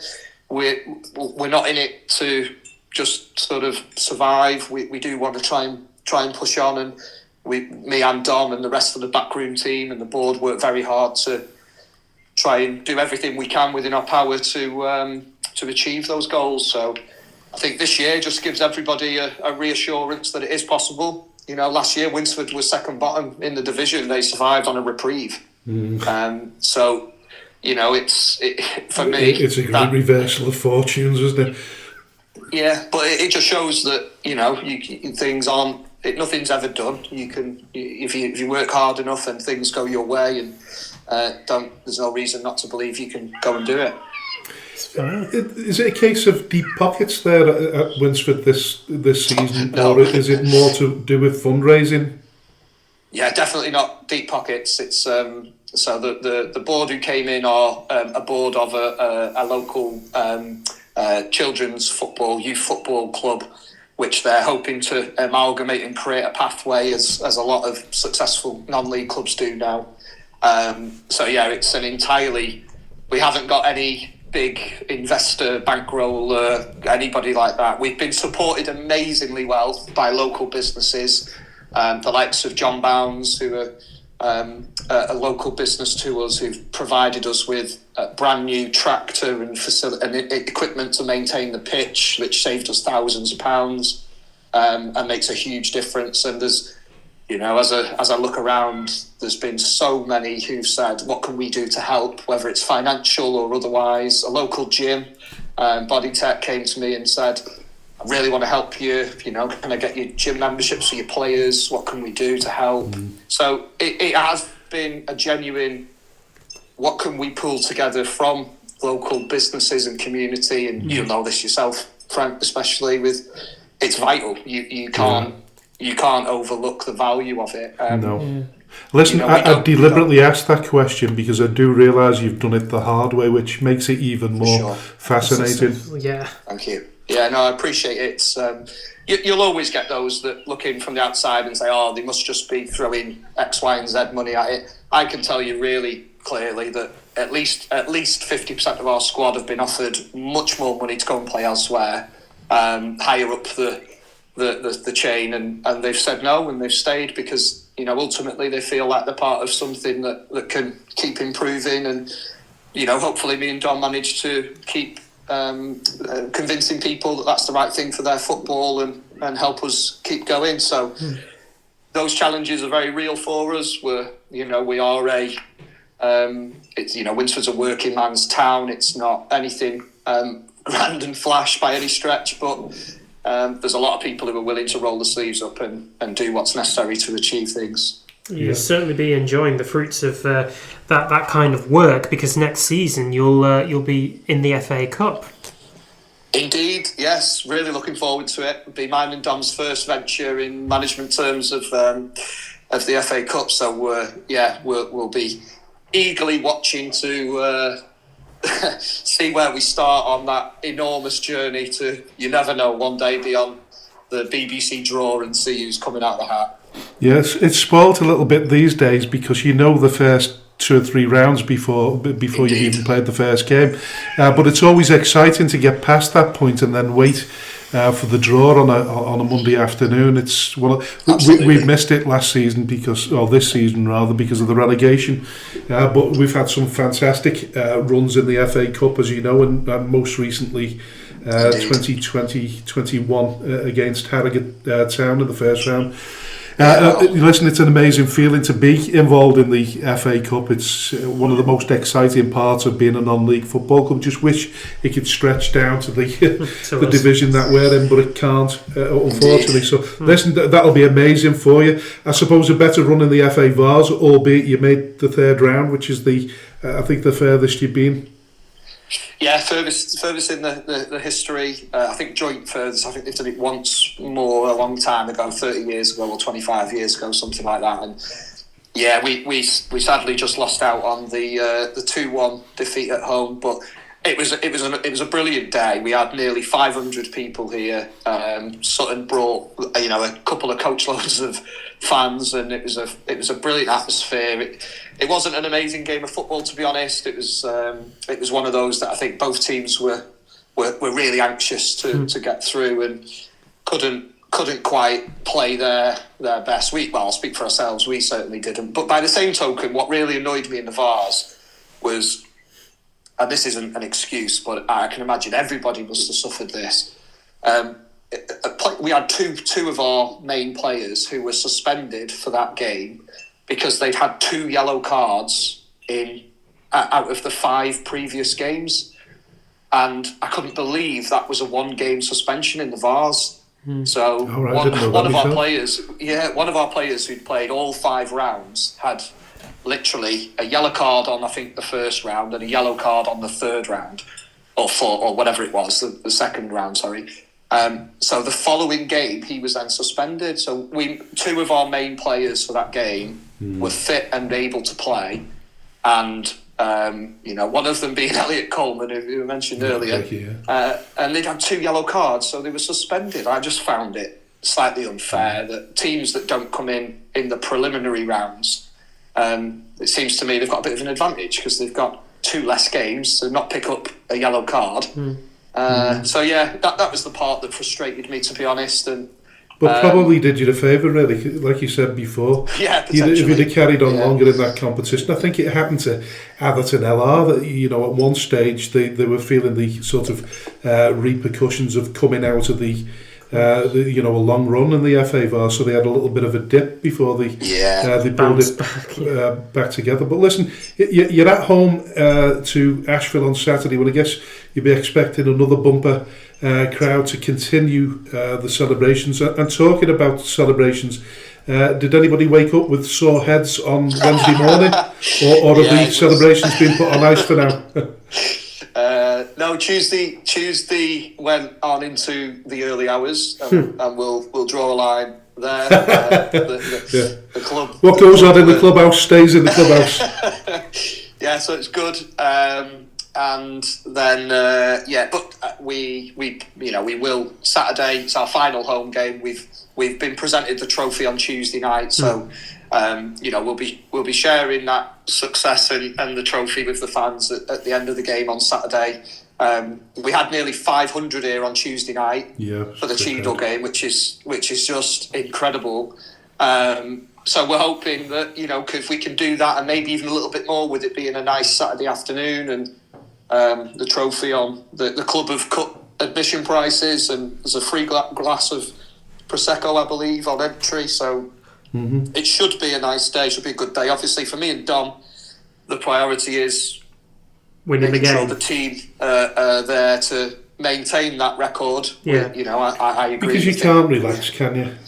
No, and it's not fair on the integrity of the league. You know, Asheville are still competing for a playoff space along with Eccleshall and Cheadle Heath and the like. So, you know, it's not in our makeup to just write these games off because it's done. We'll put on what is the best version of ourselves. You know, yes, we might look to rotate a couple of things, and there's lads who've been playing through niggles that, you know, we might not put through the pain barrier in that extent, but it goes back to the squad is incredibly deep and strong, and there's no reason why we can't. And also that divisional cup game that looks like potentially against Atherton, whoever is the team that has the most points is the team that hosts that game. So there's an extra incentive to make sure we finish on more points than the North champions, so that we can have another home tie and, you know, hopefully another occasion for the fans to come down and see a cup final in effect. So there's plenty to play for. Asheville are a good side, good young team. I really like the manager, Steve there, who's a top guy. And yeah, he's got a good young team there, so it'll be a good game of football. That's for sure. Yeah. So I take it the real celebrations will start at the end of the season when you play Alsager away from home. I think that'll be a great occasion for you there. Like you say, you got fond memories at Alsager as well. I'm sure they'll be very receptive and happy for you as well. Yeah, I hope so. Yeah, I'm sure. And you know, I still occasionally speak to some of the people involved there because I've got great respect for them, and they'll hopefully still continue to see. They were very happy with the work we did and the commitment we put in at the club, and it was matched both ways. So yeah, it's a nice way for us to finish the season with especially no pressure on the game, and then we've got our presentation evening that night back at the club. So. You're quite right. That will be a really good day and an evening, hopefully, with sore heads on Sunday morning. And a few sore heads on Sunday morning, yes indeed. Listen, I noticed something while researching. Winsford started their footballing life in the Welsh Combination League and were known as Over Wanderers. This is a totally useless piece of information other than to say it's certainly far from over for Winsford United. And having said that, listen, good luck for the future, and pass our regards on to Dom. It's been an absolute pleasure. And congratulations once again. Yeah, thank you, gents. I really appreciate you making the time and asking me on. And Dom was really keen to get on it, but circumstances are as such. So really appreciate it, and I hope you keep up the podcast. It's a brilliant listen, and I tell anyone who would speak to around it to get themselves on and listen to it. So listen, we absolutely adore you. You can come back. You can come back, definitely. Thanks very much again. Gents. Thank you. Take care, mate. Bye bye. Bye bye. Special shout out to all the businesses that support Skelmersdale United Football Club: Origin Sign Company, T&W Garners, 7PDS, Skem Express Cars 5005, Lease Car UK, RNB Auto Centre, SB Skills Solutions, and Hey Presto Web Design. Thank you to everyone who donates to the club, supports our race nights, raffles, and the lottery bonus ball scheme, and of course the last man standing. A special thanks to those who organise these fundraising events, especially the incredible Lee Davis and Lucas Berquist. To all who stand by us both on and off the field, we are truly grateful. If you wish to sponsor the show, please contact me at chairman.skemutdfc@gmail.com or call me on 07766 054 548. All proceeds will go to Skelmersdale United Football Club. Thank you for your unwavering support.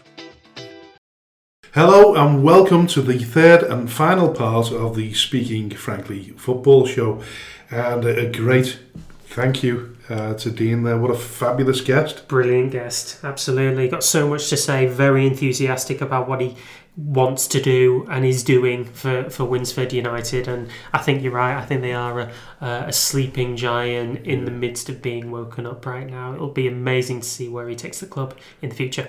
And when you look at the amazing sort of overall story, the fact that they don't have a great budget. No. They're very reliant on recruiting, good players with limited resources. Definitely, they must have a really sort of keen eye for it, but then getting the players to buy in to the club at the beginning, but then stay in the club when the big money offers come rolling around, which he made very clear his team were on the receiving end of on multiple occasions. Well, I think it's nice to see that clubs without deep pockets are doing really well. Everton are, a classic example of that as well, although I think a little bit better off than they've been in recent years. But hopefully the success that they're having now will continue for a while, and hopefully the townsfolk will get behind them and local businesses and improve the prospects when they do move to either the North West Counties Premier or the Midland Premier. Well, I was looking at the North West Counties website, and one major thing about Winsford and what they were saying about player retention, they've only had less than six players leave the club for pastures new since the season began. 6. There's been great loyalty there, hasn't there, amongst the players? There's absolutely no doubt about that. But you love a success story like that, don't you? Because listen, we love Bury, and we do. On the slab, we want Bury to win the Premier Division. We've made that clear from the start of the season. I want them to just turn up for a friendly with us and bring an enormous contingent with them. Well, that goes out. That question goes out to the Bury supporters out there. Get behind the campaign to have a friendly. Come and visit us at the Marine Travel Arena. In the pre-season. Please. It would be great if you could. But listen, we are in the final part of the show. We're in that North West Counties roundup. This is the section of the show where we go through our expert analysis. In inverted commas. Yes. Experts, right. But we run through the forthcoming fixtures and our predictions. So where do we start? Okay, so we're going to start on tonight, Friday night. There are 2 games going on in the Premier Division, one of which concerns the title chasers, Lower Breck. They welcome Litherland Remica in a bit of a local derby to the Anfield Sports Community Centre. And you sort of have to say that this is quite one-sided. Lower Breck, top of the form charts, Litherland Remica, second bottom. Who's your money on? Oh, right. I mean, listen, you've got to go for Lower Breck there, haven't you? Of course you do. You'd have to be an idiot to go any other way. Yeah. Then the other game... unless you're a Litherland supporter. Unless you're a Remica supporter, fair enough. And then the other game on tonight's bill is Chatterton versus Pilks, played at Avro. That could go either way, that couldn't it? It really could, yeah. So, Chatterton have had a bit of a drop off in form, to say the least. They're without a win in the last 6 games, but they are at home, and they're at home against the Pilks side, who have won. It seems to be win a game, lose a game.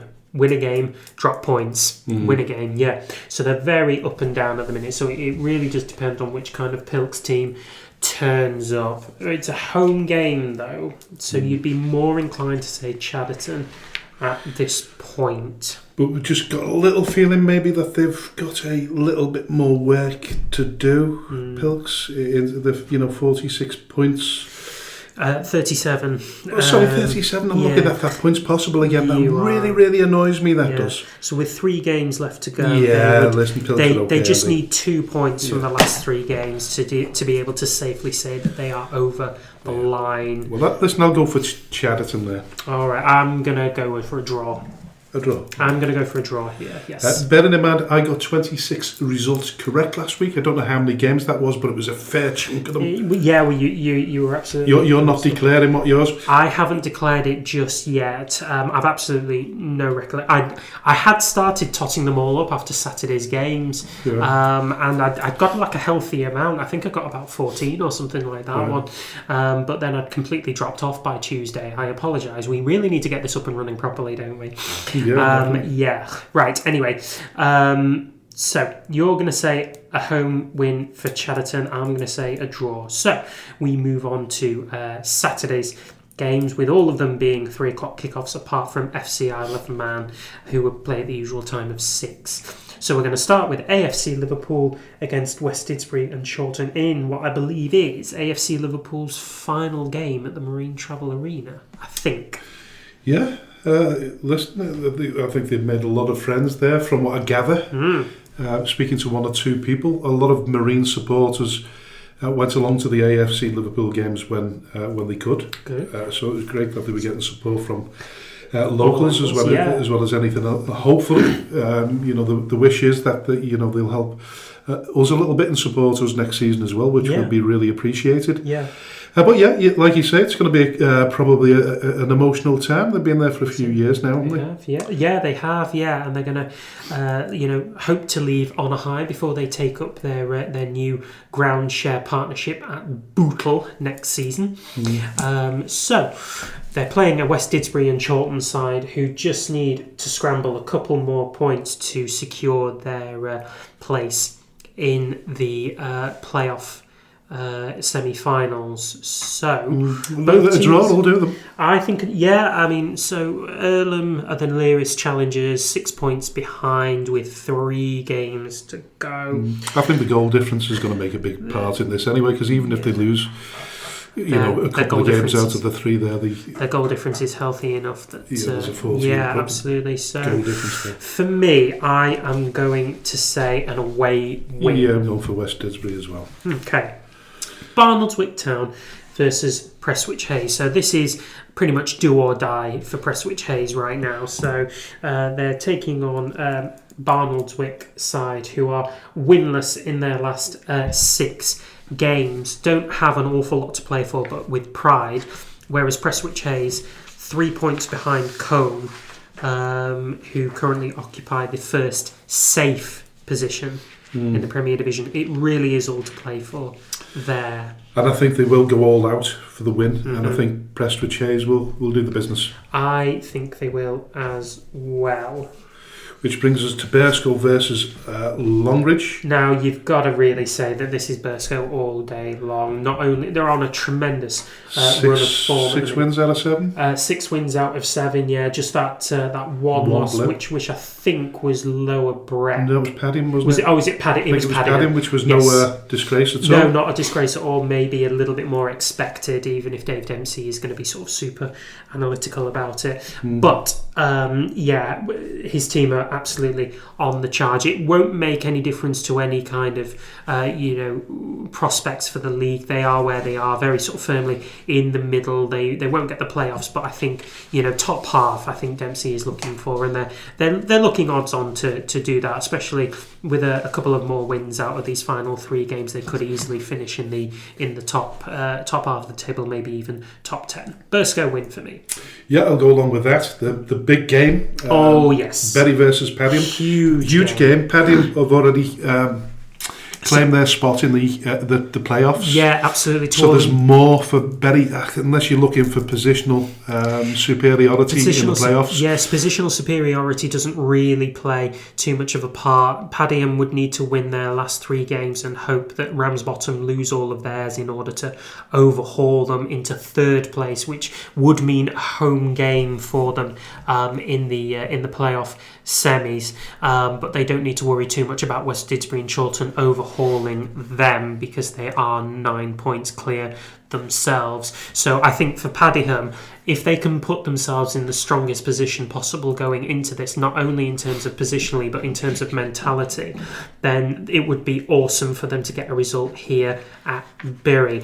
Bearing in mind as well, that they could stop the Bury train if they liked, and maybe do Lower Breck a favour in the process. Well, let's state first of all, Lower Breck, if they win tonight, they will be on the same points as Bury, but they've got an inferior goal difference. Only by 6, and we know what Lower Breck are like for goal scoring, so this could be a prime opportunity for them to close that goal difference gap. So they could score a few goals. Yep. Bury could lose, which, if they lose by 1-0 and Lower Breck win by 5, then that switches it all around. Switches it all around. Yeah. So it's what do I say? What's my terminology? Twitchy bum time. It's twitchy bum time for Bury and Bury supporters. I think this is one that they'll be looking at and hoping they can put to bed quick. Yeah, I would certainly think that would be kind of Bury's prerogative, really. 16 goals scored in the last 6 games and 6 clean sheets. No other team has that kind of record. Now granted, they have played teams, towards the lower end of the table. They played Pilks and Squires Gate in their 2 most recent games, and that's no disrespect to Pilks and to Squires Gate, but it's a completely different animal in Padiham altogether. I'm going to say a home win, but only just. Yeah, I mean, listen, that's reasonable to say that, because Padiham, they've got a good goals for record. They've scored 101 goals. Yeah, one of those 3 teams in the top 5 that have scored 100 plus goals. Yes. So in terms of scoring, they've got scoring ability. They concede more. Arguably, you could say this has got the hallmarks of a draw, but I'm going to go for Bury as well. Yeah, a draw would certainly favour Lower Breck. Padiham, maybe not so much. I mean, I don't think a draw would do anything more for them other than give them confidence going into the playoffs. So I will say, I'll stick with home win, but I think it'll be very tight. Right. Yeah. Okay. I agree. Now then, Cone, looking to maintain that little bit of momentum after their win last week. And they play Cheadle Town, who themselves have lost the last 4 games, sitting 15th in the table, which is comfortable. But you would want to think that all the momentum and all the motivation is with Cone. Most definitely, and I think the other things that will go in their favour will be the home advantage and the pitch. Certainly will. Listen, it'll be quite dry at the moment, won't it? It will, yeah. I mean, Bury is one of those places, or Cone, pardon me, in the Bury district is one of those places where it's high above sea level and near enough anywhere else around here. So you'd be inclined to think that if there was any hint of frostiness, Cone would probably see it first. Now, with that in mind, and bearing in mind Cheadle Town's poor run of form of late, I will say Cone to win. Yeah, I'm going to go along with that. And if Cone do win and Prestwich Hayes lose, then that will all but relegate Prestwich Hayes. In terms of the goal difference, though, just at the slight edge, Prestwich Hayes do have that. Yeah, I mean, it really depends if and how much they lose by against Barnard's Wick, if indeed that was to be the case. But either way, uphill battle for Prestwich. Enormous uphill battle for Prestwich Hayes there. Yeah. But FC St Helens versus South Liverpool. Yeah. So South Liverpool are on. Been doing okay. They're sort of up and down at the minute. 1 win and 3 draws, but they are leaking goals quite severely. Really, I think there's only 2 teams that have conceded more goals than they have. With that being said, FC St Helens, 2 wins in the last 6, but also leaking goals themselves. Given South Liverpool haven't scored an awful lot of goals in their last 6, only scored 7, which admittedly is one a game. I'm feeling you're going towards a draw, are you? I am going to say a home win, but only I'm surprised. I thought you were going for a draw there, but listen, I'll go along with you there. FC St Helens, I think, quite formidable at home, so let's have them. Earlham versus Abbey Hay. Now, this one's a really strange one to call because Earlham was still knocking on that door of that final playoff promotion, but they've, without a win in their last 4 games, including 3 draws, not seeing much luck in front of goal. 9 goals scored in 6 games, which is, an average of just over 1 a game, but they're not seeming to hold on to those leads at all. Even with home advantage, I don't see it going all their own way. But they've got to live in hope, haven't they? And hope that, like I say, the other team, West Didsbury, fall apart. I can't see it happening. No, I can't. And particularly against an Abbey Hay side who've actually been quite strong of late. They lost their last game, but that was at home to Padiham.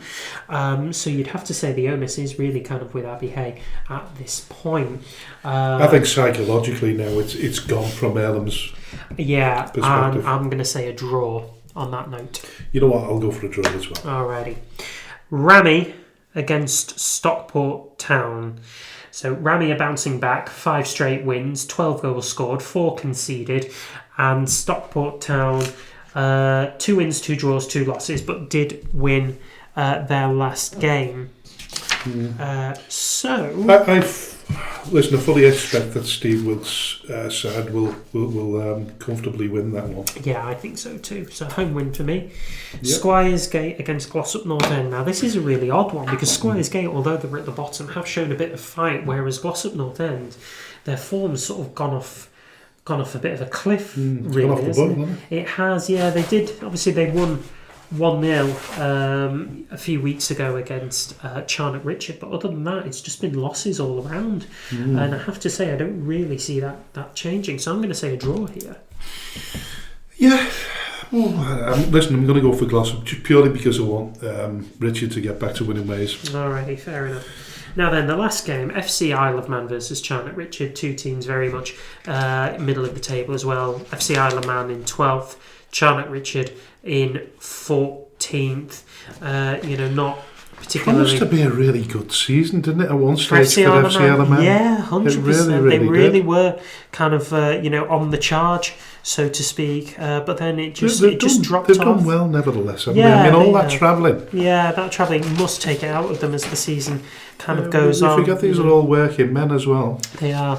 And then they've got to travel by boat every single away game. So, they lost to Lower Breck in their last game by 4-0, which was, quite I think they'll find that disappointing. Whereas Charnock Richard reached the final of the Macron Cup by beating Barnton, so they are on a bit of a run, so to speak, and they have actually won their last 3 games, including that win there. So the onus is with Charnock Richard here, but home advantage can still play a bit for FC Isle of Man, so I am going to say a draw. Yeah, if they can keep Nathan Nickius quiet, I think FC Isle of Man are in for a decent game. Yeah. Do you fancy a trip away to the Isle of Man to a show there, a speaking frankly special? Yeah, do it on game day. That would be quite extraordinary. Well, listen, we went there last year and it was amazing, fabulous. Yeah, fabulous sound. It really is. Yeah, you can take the plane. I'll take the boat. I do not do flying. No, you don't at all. No. If I have to, if it's somewhere like Greece, I can't just take the train or a couple of boats. So you don't mind holidaying? I don't mind holidaying, no, but I hate planes. I just did my last holiday was in September, and we went to Malta, and it was a horrible experience. I really hated it. Didn't enjoy it. So. No. Listen, we went to we had a long weekend at where am I now? FCR. Yeah, we had a long weekend at the Isle of Man. We really enjoyed it, but we gave up our free seats on the aeroplane. Really? Yeah. God. Yeah, and I didn't know at the time. I'm really glad that we did, because the players and the rest of the management team, they went on a twin propeller aeroplane, whereas we went on EasyJet, which was far more comfortable. And bearing in mind, we were on the at the time we were on the sort of cusp of a storm as well. Yeah, it wasn't. No, that would have bleeding terrified me. I'd sooner have the boats called off, but actually just be in a boat, quite honestly. But I think we could take more equipment over there. We could take the equipment all over on a boat. We could take more on a boat than we could on an aeroplane. 100%. Yeah, so I'm up for that. Anybody put us up there, give us an invite, and we'll come along and we'll interview Paul Jones again. Again, yeah. If you listen to the show, we'd really appreciate that. Even just a shout out. Yeah, and a shout out to Paul Jones. Listen, yeah. Good luck. Yeah. So what are we going for? Draw for me. You're going for a draw. I'm going for the other man. Very well.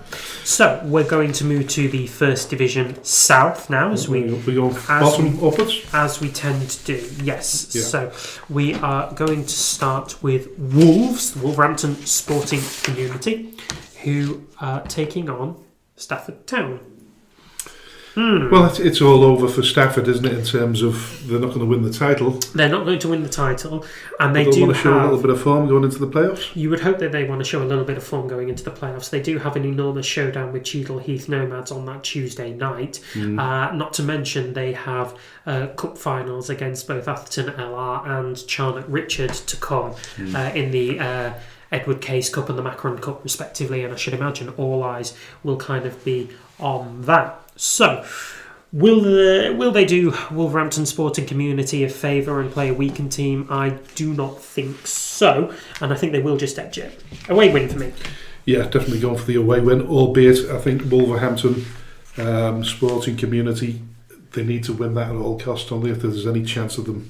There's a 4-point difference. Yeah. So if Alscott Heath get anything out of their game, even if they don't, Alscott Heath don't need to win, but Wolverhampton Sporting Community do. Yeah. If they don't, it's all over. Yeah. Well, listen. Yeah, we've both gone for Stafford Town. So should we get to the top? The Alsager Town versus Barnton. Yeah, absolutely. So Alsager Town, it's looking unlikely that they'll make the playoffs. Too big a gap to overcome with 2 games left. And in fact, I don't even believe that they can. No, numerically speaking, they can't. It's a straight fight between Eccleshall and Asheville. So Alsager Town versus Barnton. You'd be minded to say listen, I'll go for Alsager. Fine, I'm going to say a draw here. Cheadle Heath Nomads versus Eccleshall. Yeah, so Cheadle Heath Nomads, again, another one of those teams that could make the playoffs still at the expense of Eccleshall. So this is a massive game for them. It's the start of 2 massive games for them. They need to win this if they're going to stand any chance of getting back into their fight. Looking at form recently, it's kind of gone off a cliff for them. Just 1 win in their last 6 games, whereas Eccleshall 4 wins out of 6. I just see that being an away win. Yeah, Eccleshall. Yeah, Foley-Mere versus Abbey Holton United. Yeah, so Foley-Mere, made a good account for themselves by drawing at the weekend against, I think it was Alsager that they drew with at the weekend. It was, 90th minute penalty securing a point for them there. So, they're clear of the of relegation as well. So, I would think. I would say an away win, just purely on the basis of Abbey Holton's recent run, 3 straight wins. Yeah. So it's an away win for me. Abbey Holton for me. Yes. Market Drayton Town versus Camel Laird 1907. So this is a bit of a weird one because normally we would have probably put Market Drayton Town in to win, and they've had they had a good result in the middle of the week. At the middle of the week, they beat Stafford. I think it was Stafford. Was it Stafford? I can't bloody remember. We do our homework on this, I promise you. Yeah, we do. No, it was Sandbach. That was it. It was Sandbach they beat. I knew it was one of the promotion chasing teams. So it was a really good result for them. A 3-0 win against Sandbach. But Camel Laird in themselves just keep surprising us. 4 wins out of the last 6, 10 goals scored, 7 conceded. It's really not that bad for them. They're making a good account for themselves. So I'm going to say a draw here. Well, listen, I'm going for Market Drayton Town, purely based on the fact that Dan Dawson's a fabulous bloke. And we really like him. Congratulations to Dan as well on the recent birth of his son as well. Oh yeah, huge congratulations, Dan. Yeah, well done for that. Yeah. Scoring both on the pitch. Good grief, Franklin! It's a family show. Anyway, right, New Mills versus Allscott Heath. Yeah, so New Mills and Allscott Heath, two very out of form teams. I'm going for a draw. I'm going to go for a draw too. If they were to get a draw, Allscott Heath, it would effectively secure their position in the league for next season. So draw for me. Sandbach versus Runcorn. So Sandbach in 4th, Runcorn in 13th. But they're not very much to be separating them recently, but Sandbach are losing more games, so I'd be minded to say a draw, just home advantage playing for a bit for Sandbach there. Yeah, I think just about edge it because the necessity more than anything, to cement that place in the playoffs. I think it's going to be Sandbach. Yeah, all right then. And then Shawbury against Stockport Georgians. So Shawbury, if they lose, they're down. But Stockport Georgians are the form team at the minute. Just the one loss in their last 6 Unfortunately, games. I think they're going down. Yeah, so I think that will be a Stockport Georgians win, and that will sort of condemn both Shawbury United and Wolverhampton Sporting Community. And the champions, Winsford, are home to Asheville. Yeah, that's a home win for me all day. Yeah, good luck on that one. Absolutely, yeah. Dean Jones, like he says, he wants to preserve that unbeaten run. Unbeaten. Are they unbeaten all season? No, just 2 losses. Just 23 games unbeaten. Absolutely. It's just astonishing, isn't it? Yeah, 23 game run since the end of 31st of August. Since started on the 31st of August last year. Absolutely amazing. And considering that their main goal scorer was out for 10 games. They've got a few, but yeah, he was out for 10 games. Amazing. Absolutely astonishing. So yeah, fair play. First Division North. We'll come to us last. Yeah, we'll start with Ashton Athletic versus Route 1 Rovers. I think Route 1 Rovers are going to win this. Okay.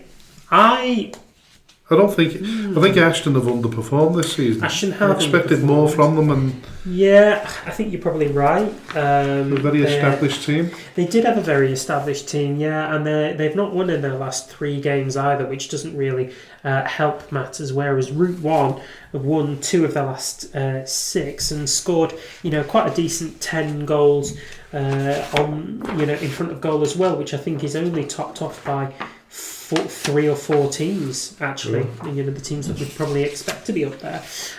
So I am going to say a win as well. Atherton LR versus Bacup Borough. That's a home win for me all day long. I just see Davy Jones wanting to put the stamp on what I anticipate to be. He won't agree with me. He won't say it, but I think they're going to win the league. They will win the league if they win this game, won't they? Yeah, they will, actually. There's nothing Nelson could do. If they're going to repeat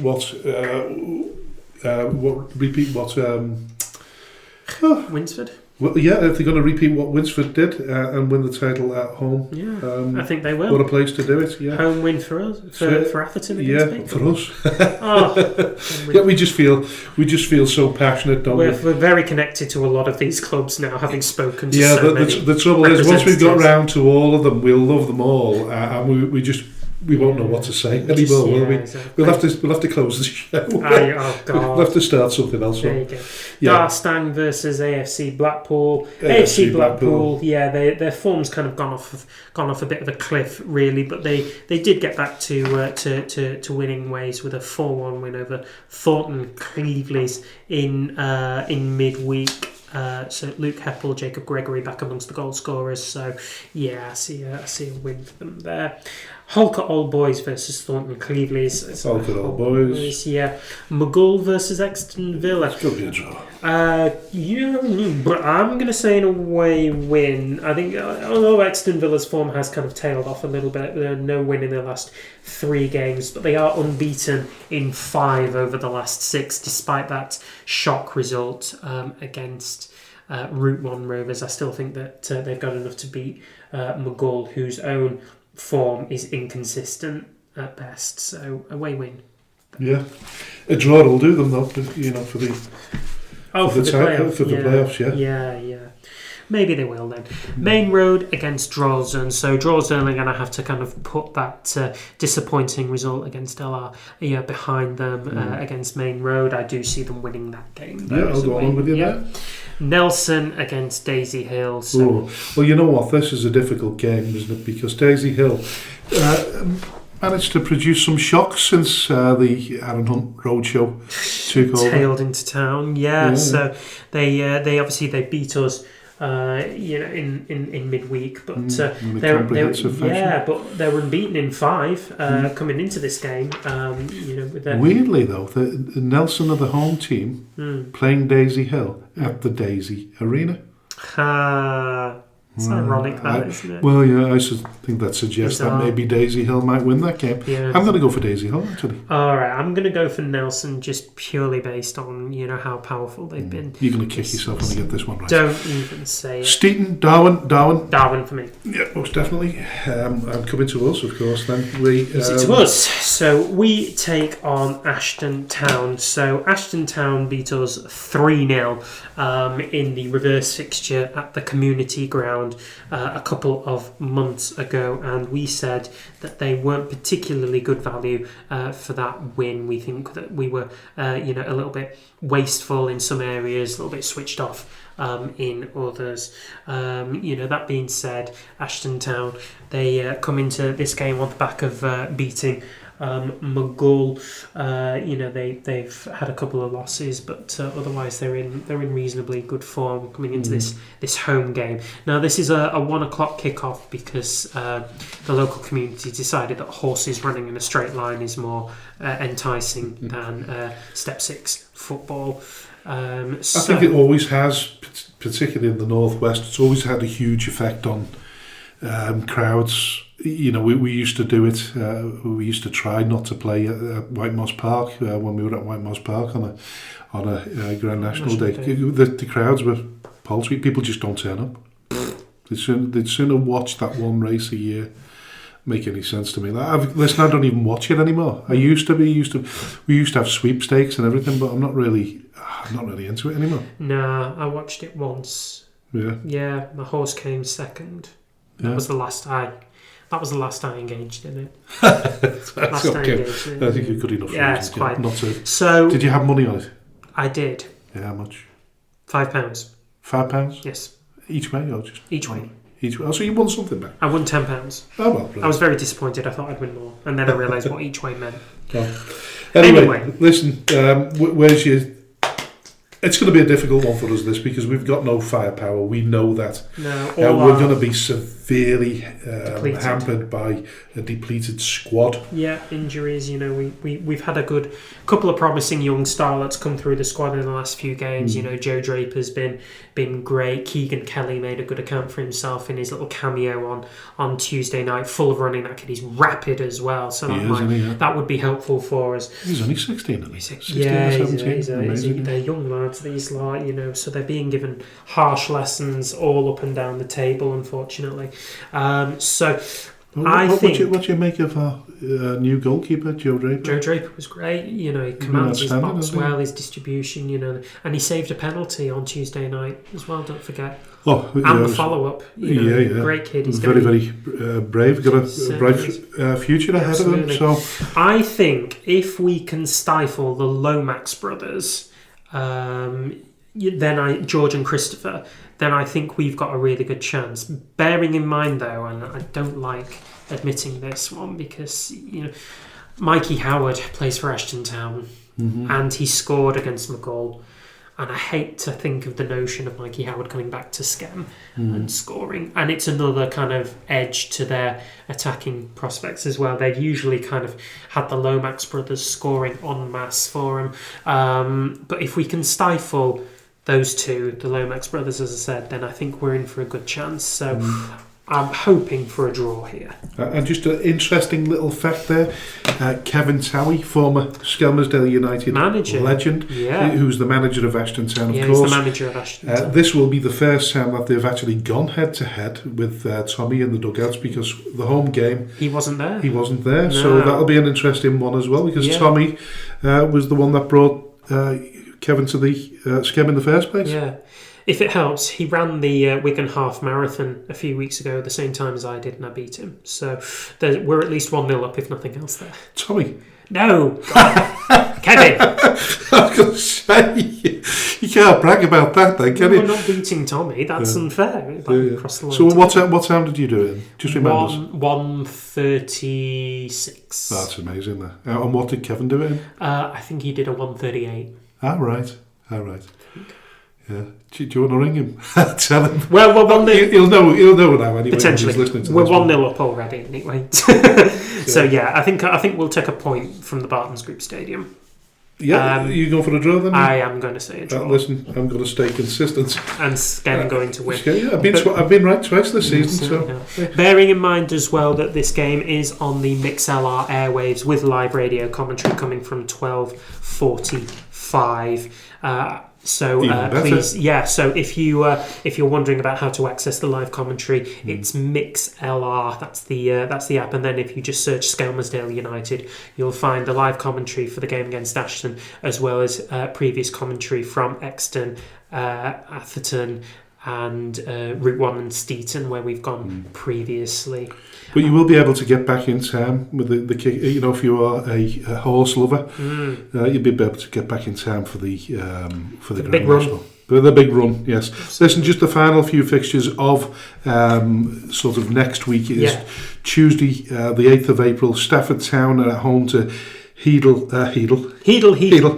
Chief Nomads. Cheadle Heath Nomads in the First Division South.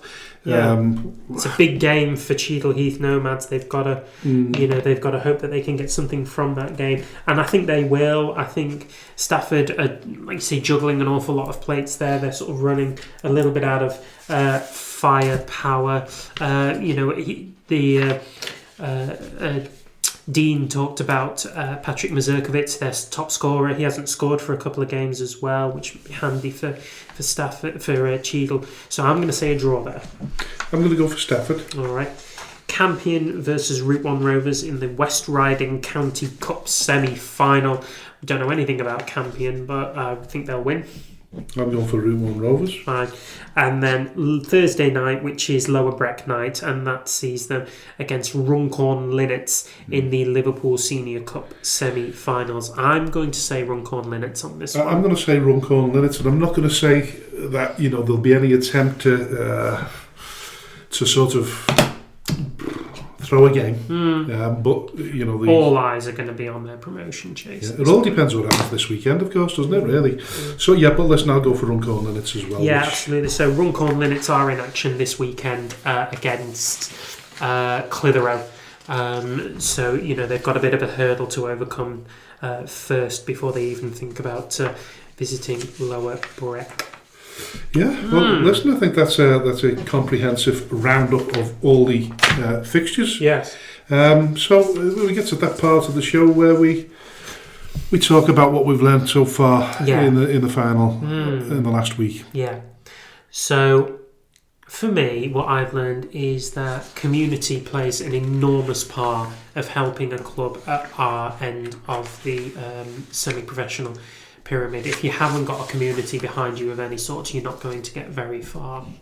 And I think Winsford United have shown that they can and are tapping into those resources that are helping them build a really strong club, not just a team on the pitch, but a club off of it as well, in time for next season, regardless of whether they end up in the North West Counties Premier or the Midland Premier Division.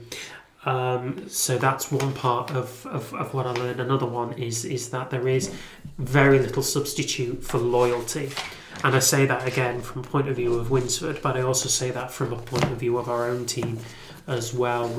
We're maybe losing, quite regularly, as has been documented, but we're getting the same players every week now, and we have been doing since about Christmas time. You know, we've got our back four or back five almost kind of picks themselves, really. You know, our midfield. You know, you've got the same handful of names in the squad and the starting 11 every single week, and I think, you know, it was the same at Winsford. It's the same here, and I think if you asked management, if you asked chairman, if you asked anybody associated with the team but not on the pitch, they would say that they're incredibly grateful to those players. You know, regardless of the temptation to move on to pastures new, that they are incredibly grateful for them staying around. Loyalty, there isn't a substitute. No.